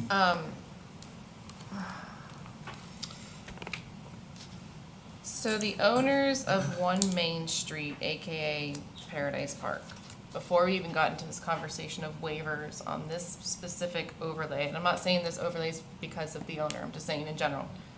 Before all this started for waivers, they came in with a conceptual that had a civic open space on it. If we were to ever decide to go through with that before we had anything on paper about waivers, we could have accepted that, correct? As a council? Like they would ask for a waiver and then we would consider approving a waiver, even though it wasn't written into an overlay or the zoning. We didn't have any kind of we don't have any kind of codified waiver process. The only thing we have on the books right now are zoning variances, which, you have criteria which include a non-economic, non-self-imposed hardship. A waiver is a little bit different. It doesn't have the same criteria, but you don't have waivers in your code right now. Okay, I asked because as I hear public comment, we've had a lot behind the scenes public comment, if it's even needed, because the waiver doesn't assure that a property owner or developer is gonna get that waiver approved, so there's still no surety to it. I just don't even know if it's needed at this point. So now I'm almost thinking, what if council just move forward tonight approving everything in the overlay, but remove the waiver conversation and add it to the rest of the stuff that we'll be discussing, such as the architectural roof line elements, since that might even tie into part of the waivers, because that would be exceeding height anyways. And just, I think that conversation came up early on with, you know, if a property owner wanted to do something that's not per code, it's a variance, but then also a zoning text amendment. Jay, I don't think that was mentioned. And the request by some was they wanted the waiver process because it's not as tedious and cumbersome as a variance or a zoning text amendment. I mean, we just saw what we went through with the C3 private museum zoning text amendment, right? And we did it with the adding veterinary services to C2, I think, you know, where Beach House Vet is. So it's a process, and that was the request by some individuals. They didn't want to go through that process. And then also when you do like a zoning text amendment, you're amending that whole, just the whole zone. So the overlay districts are not encompassing like the entire zoning district. So that's kind of, and I don't know, Jay or Keith, correct me if I'm wrong, but I feel like that's how it kind of got here to begin with.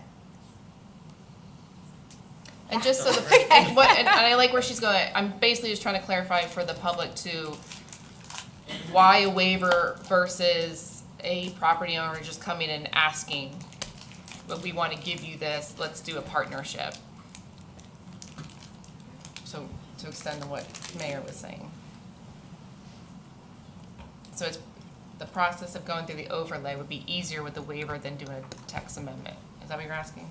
Can you clarify? No, that's what I was clarifying. Oh. And a waiver would only apply to that certain property versus a zoning text The whole amendment that zone. would apply, not only apply to the overlay district, but the entire zone. Like you said, the private museum that went through. Right. Instead of one property. It's the or whole one zone was proposal. changed, yeah. But with that museum one too, it was put in with X amount of footage, can't have another museum. So there was limitations put on that as well.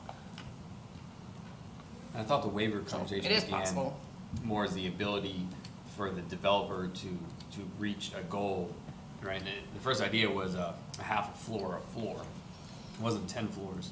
And that we could get green space, that our residents are telling us in every email we receive is get more green space, get more open space. And we just don't have space. And I thought the waiver conversation was, okay, here's a way we can get green space because we don't have any more options. We do not have the reserves, and our bond that went to vote failed to purchase property from other property owners. And so that's where I thought everything began from. Part of it too. Because I don't want it to get away from we just want to go high. That was never the case. It was, okay, if you have to go another floor to get green space, well, we are getting what the residents want. And that's where I thought this conversation started, because it seems like it's going a little sideways. It is, and I think for the residents, I think the residents really need to maybe even re-listen to some meetings and look at what we're even voting on, and then by second vote, you know, start communicating to council, is a civic open space / mini park area enough for you to grant a waiver? It's really, for me, what it comes down to is that waiver worth it for residents? And so I really encourage residents to communicate to council via email, so that way, everyone gets it, and it's not one person getting a ton of phone calls. I think for me, it really comes down to, is that civic space worth it for that waiver? And if it is, then it is. That's it, Mayor. Okay, any other comment? No comments. None. Okay, my only suggestion is, you know, I was hoping from the last workshop that the waivers for density and height would be not as subjective and nothing was picked up. So I would propose removing that, passing everything else as is, because it's good and we know the community wants it, and continue to refine, if there's gonna be waivers, continue to define them a little bit better on what the requirement is, and not leave it so open and subjective. Mayor, what does that look like from, like, what you're proposing now? What does that look like that would be voted on? Are we doing 1 through 3, adding 1 through 3, take out all reference to any waivers? redoing this whole document? No, it would literally just be removing the insert from the village overlay about the waiver for density and intensity and building height. And again, like I said, we, it was discussed about kind of defining it better and, how many more trees does it have to have? What are the caliper? Define that has to be a place of community gathering, like you brought up, like not just like a place of, plop a stroller, like it has to have an actual benefit and again, is there, if you are creating this community gathering space, you have to have more, bike or, golf cart, car parking. So I think we're setting up future councils to be in a sticky spot, especially because they weren't here for all these discussions. And I think, if we can make it a little less subjective, that would help overall if there's gonna be these waiver options. In the event, okay, fast forward, we have the discussion, we get total clarity on language and what it looks like to go back now and discuss this language again, but we've already passed this ordinance, if this ordinance passes first and second reading with no mention of that, how can those waivers ever be readdressed? Well, like he said earlier, because we are gonna workshop the 80-20 as well as architectural features, so we could do like all of that. And then you would do another ordinance to amend the ordinance, correct, Keith? That's the process. Okay, I just want to make sure it's clear then, okay. Yeah, I think I follow a little bit what you're saying, because when you say subjective, I think sometimes it is considered negative, especially for the next council that has to make that decision. Right. But it also could be no restrictions for innovation, nothing that we've thought of today. So if we said what type of trees or the caliber, that's kind of restrictive. Also, we might be doing ourselves a disfavor. So I think more along the lines like you said, if there is that ability to make a future amendment needed as things in this community progresses, or the outlook on how things look, how many trees do they want, what type of trees. So the short answer is, I think that's a valid concern and a good idea. And Mr. Sartori, I think you and I agreed last meeting that the civic open space has to be on location and usable, like on the property. I don't deny that. I know, I'm not saying, but I'm saying, like, That's why I what mentioned Mayor's saying, to really detail that. Yeah, that's why I'd asked, can we put that language in there? So we could amend it. So are we, anymore? Where's I'm just flipping through the code right now. Was this, where is it in the code? Page 42.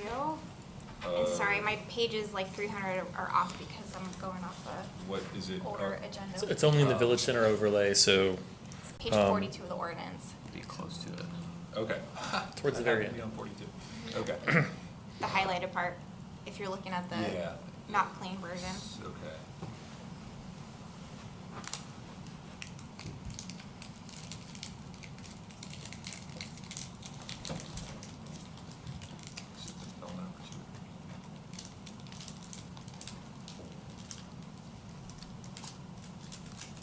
So you're talking subsection B and subsection C. The highlighted in yellow Yeah. portions.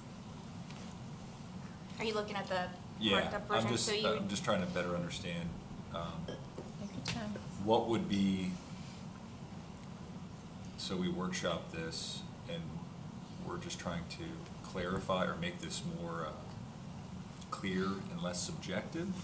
Is that the intent of what we're proposing? Correct. Okay. To better define what a community benefit would be, that is, ties back to our comp plan.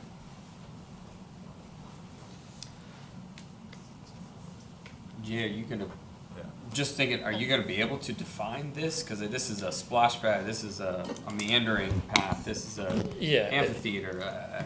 It's still gonna I'm be struggling with that. kind of aspirational words like, high quality civic open space that's utilized by the public for like an you give examples of certain things, right? Like a splash pad or an amphitheater or whatever else you may desire.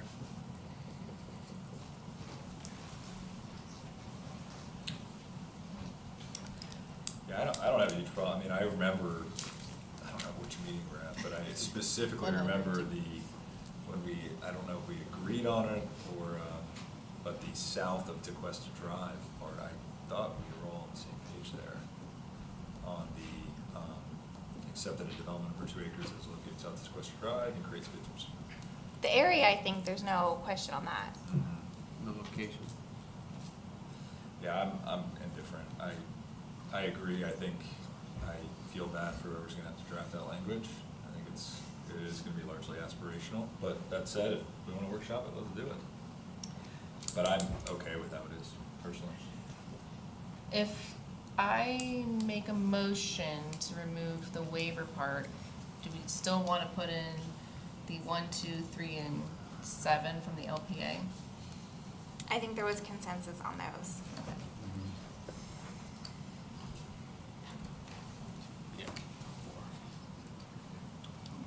Any more comments? Nope. Which one is 7? It was defining the waiver. So we're going to define waiver, but we're not going to talk about, we're not going to. No. It was, I think it was about the waivers going back to like the LPA. Hold on, let me go back there to the front. Number 7. Because there's other It's on the waivers that staff can be memo. granted, remember? How about just 1, 2, and 3? So it's just waivers in general, not Yeah, specific not to this height. waiver, yeah. Yeah, it was for like the waivers. Okay. as- Waiver, if there is a waiver process. Yeah. All right. Jason, you want to do it? Someone needs to make a Yeah. motion. I'm just picking on him Yeah. for a second. I was reading to make sure I was ready. So I'll make a waiver. A waiver. Oh, It it's is so late. It is so late. Let me tell you, as I'm getting old, like, it is past my bedtime. Yes. Okay, let me pull up the agenda item. Ooh. Not that it's like 500 pages either. All right, I will make a motion to approve ordinance number 1-24 with removal of waivers. You don't want to move the waivers. Can I help her with her motion? Oh, somebody help me, please. Motion would be to eliminate the proposed new exceptions for height and density waivers on page 42 of the ordinance. Thank you. Like that. I motion that. And in addition, add the LPA 1, 2, 3, and Oh, 7 yes. as. Please add the 1, 2, 3, and number 7 of the LPA As contained in the staff recommendations. report. Thank you, Keith. Can I get a second? I'll second it. All in favor? Aye. Aye. And so We'll we are, workshop the rest. we are adding, we're adding to the work. Yeah. Wait, Finish roll call. we didn't all say aye. Do you want roll call? Okay. You want to call us out? Councilmember Painter? What was it? It was 4 otherwise? Was that all yeses? Well, we're doing roll call, didn't- so I didn't- say your vote. It didn't go. Yeah. She couldn't hear, so we're doing roll call. Can you do your vote? Oh, The 4 of them did say yes, though. that's I what I said thought. yes. Well, given that, I'm No, gonna say no. Wait, yeah, I didn't say anything. I thought, I We're doing roll apologize. call. What's your Yeah. vote? No, Councilmember Painter? no, Councilmember Brandon? Yes. Councilmember French? No. Vice Mayor Sartori? Yes. Mayor Young? Yes. Passes 3-2. Okay, and so Jeremy, you have it on your list. We're gonna workshop the 80-20 suggestion from LPA. We're gonna workshop, adding additional height allowances for architectural features, and we're going to workshop defining a little bit better the density and height waiver exceptions for Village Center overlay. Yes, ma'am. Okay. All right, moving on, agenda item 16, ordinance number 02-24, first reading of the maps to adopt the overlay districts. Thank you, Mayor. Ordinance 0224, ordinance of the Village Council, Village of Tequesta, Florida, creating 3 new overlay zones within and over the Village of Tequesta's commercial corridors, Tequesta Drive overlay, US Highway 1 overlay, and Village Center overlay, providing for the adoption of said overlay zones and their applicability to properties located in the underlying portions of the C1, C2, C3, and MU zoning districts, providing that the zoning map of the Village of Tequesta be amended to reflect the adoption and applicability of each overlay zone, providing conflicts clause, severability clause, effective date, and for other purposes. So this is just adopting the overlays that follow what we just passed. So Tequesta Drive overlay, Village Center, US 1. It's been a long night, so I'll just fly through them. Here you go.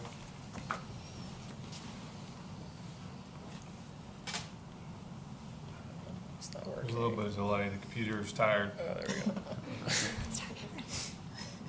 So here's your Tequesta Drive overlay.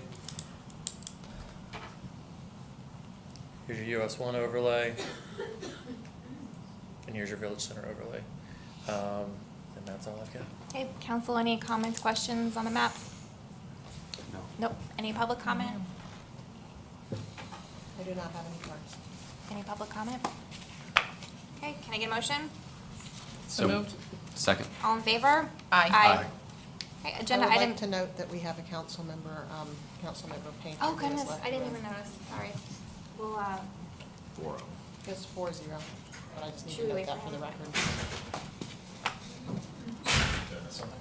yeah, sorry, Yeah, it's all I right. zoomed on Literally past could you, not I be didn't more. notice that you Yeah. weren't down there. It would have been Do we need uncomfortable. to, I mean, is 4 okay, or do we need to vote again, I will or? pass, Mr. Painter, the motion to approve the map amendment, the map ordinance. Approved. Yes. 5-0. Okay, agenda item 17, consider approval of property and casualty insurance renewals. Mervyn Reed, Director HR Risk Management. Madam Mayor, Vice Mayor, and Council. Should I go ahead? You're good. Go ahead. We got three still, let's carry this, power through. It's not you. Well, I'm just saying, it's been a while since we have brought any good news regarding insurance, so I'm happy to be here. Not this late, but I'm very happy to be here nonetheless. I want to thank Rami Mitchell from our brokers gearing group. She is my rock over all these years. Very knowledgeable, incredible professional. Just for general knowledge, the insurance arm of the Florida League of City, FMIT, underwrites our property, general liability, auto, and workers' comp insurance. We have other ancillary lines to include statutory AD&D, statutory firefighter cancer, storage tank, and crime policies. And we regularly shop the market for the ancillary portions. So the 2024-25 renewal attachment shows a total premium of $957,913, down from $1,008,384 in the current year that we are in. FMIT focused on cutting general liability and workers' comp costs to get us to these numbers. The great news is that I didn't mention it in our memo, but the workers' comp mod factor decreased significantly from 1.07 to 0.92. And what I'm asking here tonight is for the approval of the $957,913 and an additional $10,000, because we usually put aside about $10,000 for deductible for any liability claims that we may have. So we are really happy to be renewing with the league, not just for the premium reduction, but also for, we get matching safety grants. And so far we have had, over the last 5 years, we have received $14,000, and we have another $4,000 to get by the end of this fiscal year. And I want to thank Kathy Hannon, the HR generalist who manages this program. We get a 7% credit for a safety program and drug-free workplace policy. And there's a new safety excellence initiative that we're going to get approximately $6,000. And kudos, I want to thank Chief Gus for jumping on this in 2023 and getting the PD certified. Finally, thanks to the League of Cities. Yes, we got a quote that they decided to try and beat, which we are very appreciative. I called every single one of them and thanked them, from our safety consultant to the underwriter to the account executive. So if you have any questions, Rami will answer. But we're very, very happy to have been able to get this reduction. Yeah, no, I was very happy to read that when the agenda came out. Council, any comments, questions? Oh, really? Great job. No. Thank you. Great for all job. that. Great job, Thank and you. thanks for Well hanging done. out. It was a late one. Is there any public comment? Okay. Can I get a motion? So moved? Second. All in favor? Aye. Agenda item 18, consider approval of payment of the expert's invoice for AV equipment at the rec building. Good evening, Mayor, Vice Mayor, Council. I'm here on behalf of Mr. Corbett. And I must say, this is a really good example of no good deed goes unpunished. But Mr. Corbett ordered some visual and audio equipment for his the new community center. It didn't come in until just this year, and the budget had lapsed. So by approving paying for this, we did get that and get the stuff.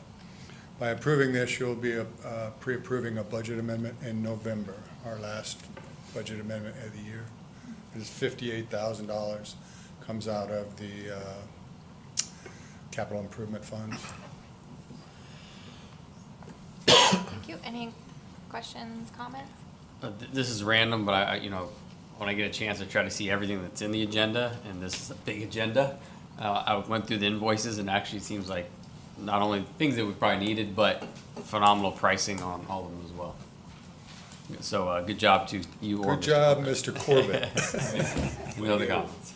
Just a quick question. If we get in that situation again where there's such a backlog, and I know it's a little difficult with public contracts, I mean, could we have switched to another vendor? Like, Well, that was a very, hopefully very we'll long never get in time. a COVID situation Well, again, because that's the stuff gets on back order. that's what really drove that, Yeah. and also the ship that, end up, crashing in the canal. I mean, there was a whole backlog. So there was the Crestron system was really the heart of it that was really delaying everything. That and the backup of the generator. At that point, Hedrick was our general contractor. We took on the responsibility of trying to finish that so that way Hedrick can get out. At that point there was no need for Hedrick to be in the middle of that. And so I don't know about pivoting to another. I think we did try to look for another vendor that would have that Crestron system. So the experts called some just different distributors, and it was backlogged across the way. So the experts were, they were at the mercy of the manufacturer of the Crestron system. So somehow we kept getting kind of booted back. Same thing with the generator was just back ordered. But Okay. so we looked at that at that point. So it was just an unfortunate situation. Luckily, everything's working now. So. Good. Okay. All right, any public comment? Can I get a motion? Motion to approve. Second. All in favor? Aye. Agenda item 19, consider approval of range line tapping services on Country Club Drive. Good evening, Madam Mayor and Council. This agenda item is for $25,000, and I'm at the end of the agenda is the continuing punishment for having so many agenda items and being over budget at the end of the year. This item was not anticipated, and this is as a part of the Country Club Drive. We tested our valves, and before we started the construction project, before it even started, and then before we did the connection, and the valve turned, but we could not see that it wasn't seating. But when we opened it to make the connection, there was still water coming out, and so we had to do 2 line stops in order to make that connection. So that's what this is for. Are there any questions? No. Nope. I just have a quick general comment, kind of like on all the agenda items. So I know there's several items that are over budget tonight, and I know, like I think it was on your staff report, we're taking from reserves for another project that the loan didn't cover the whole amount, and you have a lot going on, a lot of projects, but and I know overall the comment is we're not, like the overall fund we're good, but I do always think like you can't like rob from Peter to pay Paul. Like you want to try to hit your targets in the allotted, budget item. And so I know I stressed during the budget review process with all of the capital projects for the water utility. I just want to make sure, in light of the fees we've increased and the capital recovery charge, that we're really, really, using our best practices with, pricing and scheduling. It's really important to me in light of all that we're charging the residents and all of the projects, fabulous projects you have going on. So I just kind of want to reiterate that because it obviously caught my eye this month. So I won't say anything else about that, and it just applies to all the ones that are over budget. Yes, ma'am, and we are not taking anything from reserves, just so you know, at this time. None of these projects will be taking anything reserves. Anywhere else that I've worked, we would be able to send something to the finance director and be able to take and say, may I transfer money from another line item to cover this agenda item? And here, I understand this is the way the budget has been done in the village, and I respect that, and I also respect the fact, but I also felt it was important that we move things forward because we're getting things done, and I didn't want to stop it. Each of these agenda items takes a lot of time to put together, and we had to move, we're continuing to move the ball forward. And I knew, the manager, the manager has expressed the concern, and I respect what you're saying, and we always try to make sure that the prices are good, like you've expressed. And you're doing great. Keep the ball rolling. All of these are 100% necessary. I've lost sleep. So, Can you hear the emotion in my yes, no, voice? all of these are 100% necessary. Like I said, I just want to make sure future, we're just really making sure, because I know we do a lot of piggyback contracts. Like I just really want to make sure we're really getting competitive pricing and doing our due diligence there. So we're good. I just needed to throw that out there. Yes. So any other council comments? Understood. Any Thank you. public comment? All right, can I get a motion? So moved. Second. All in favor? Aye. Agenda item 20, consider approval of Florida Technical Consultants Work Agreement.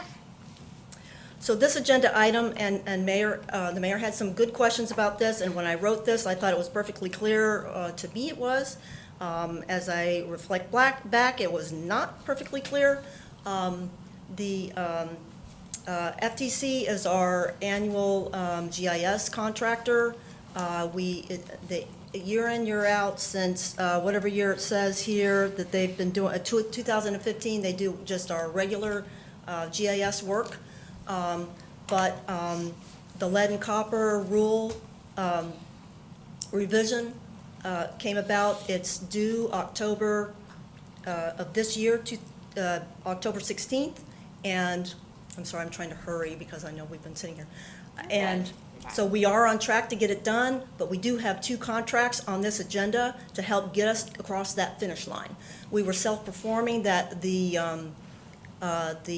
service line inventories, and so one of the agenda items that was on consent is helping to identify those inventories, and so we're having assistance with that.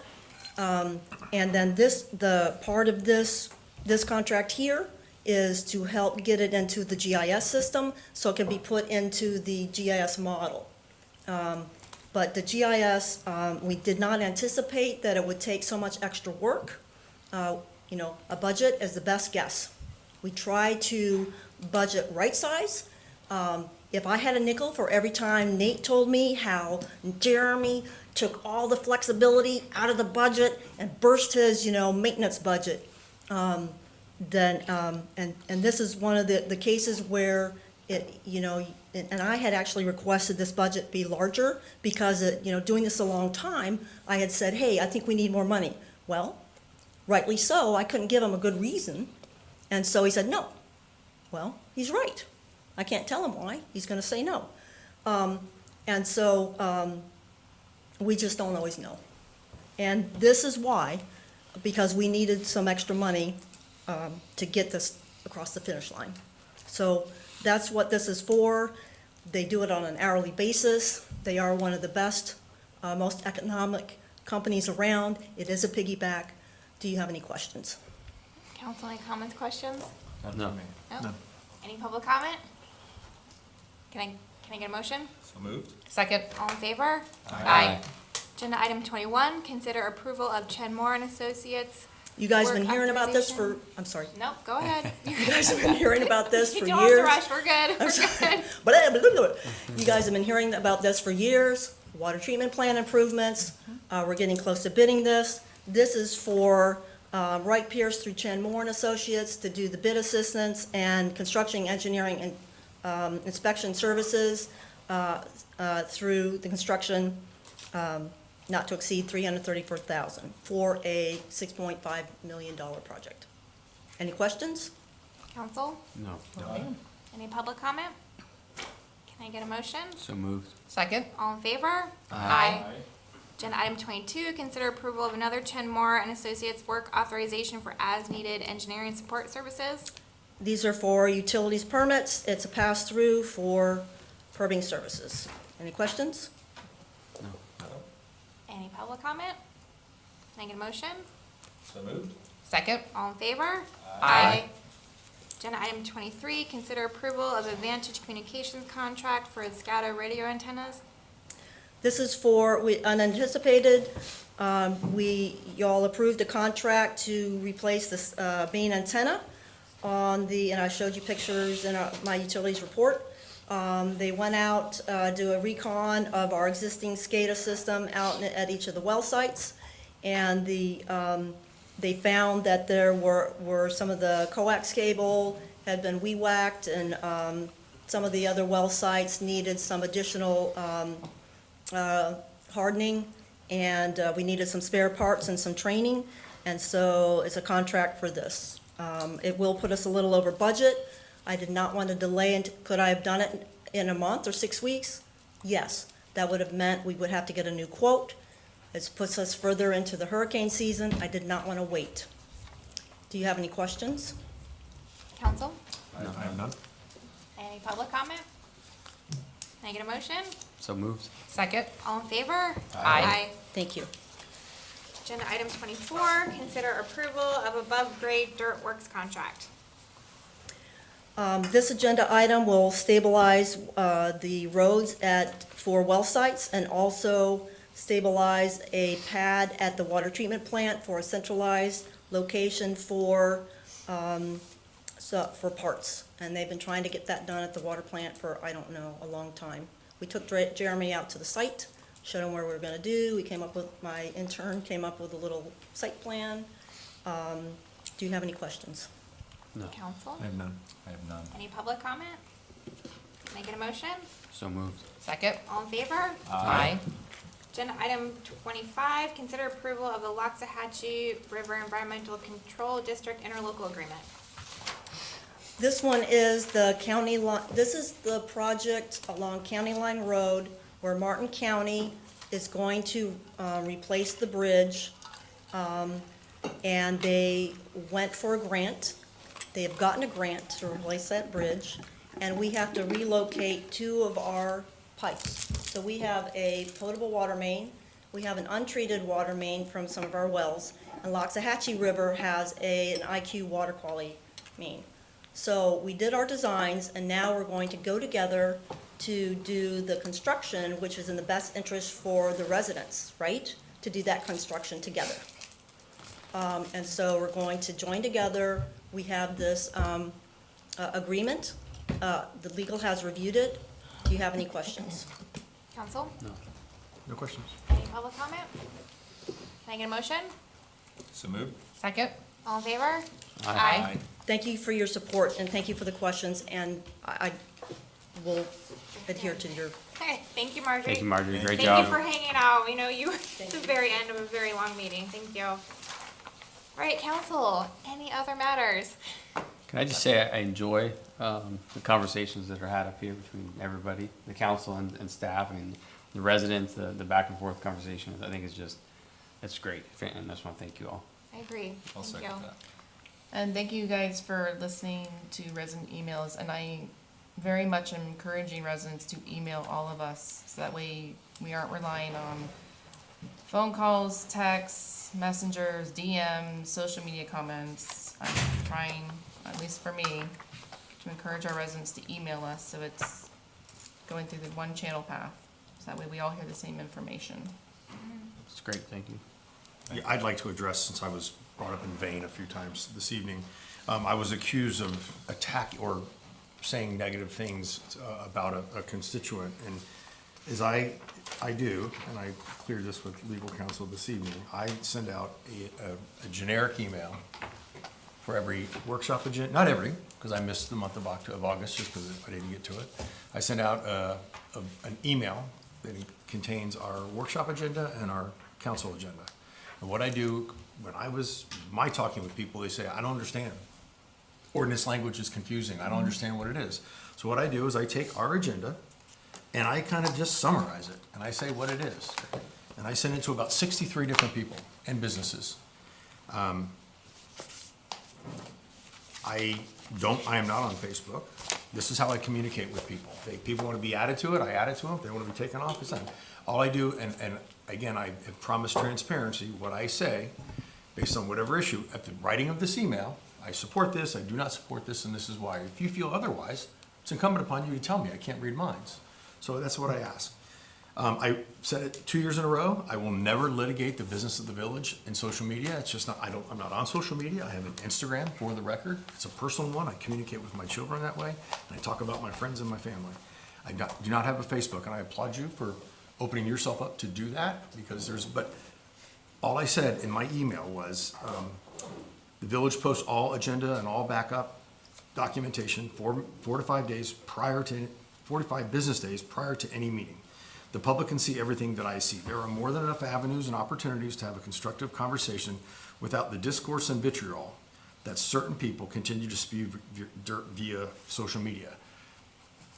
If you follow some of these Facebook comments, we all are accused of terrible things. Mm-hmm. We sell out. So again, I never accused any one person of saying anything. I just said, and it's a generic statement, there is nothing positive that comes out of that feedback. Most people get behind a keyboard and they do that. And I've always said, if you want to know how I feel, I will tell you. So that's what I do. None of you are on it, because that would be a violation of sunshine. Mm-hmm. I will go back and forward every email that I have had, that I have sent, it's probably been 6, to my email at the village, so it can be recorded in case there's ever any issues. But I want you to know, because when I'm attacked, I feel that we're all attacked.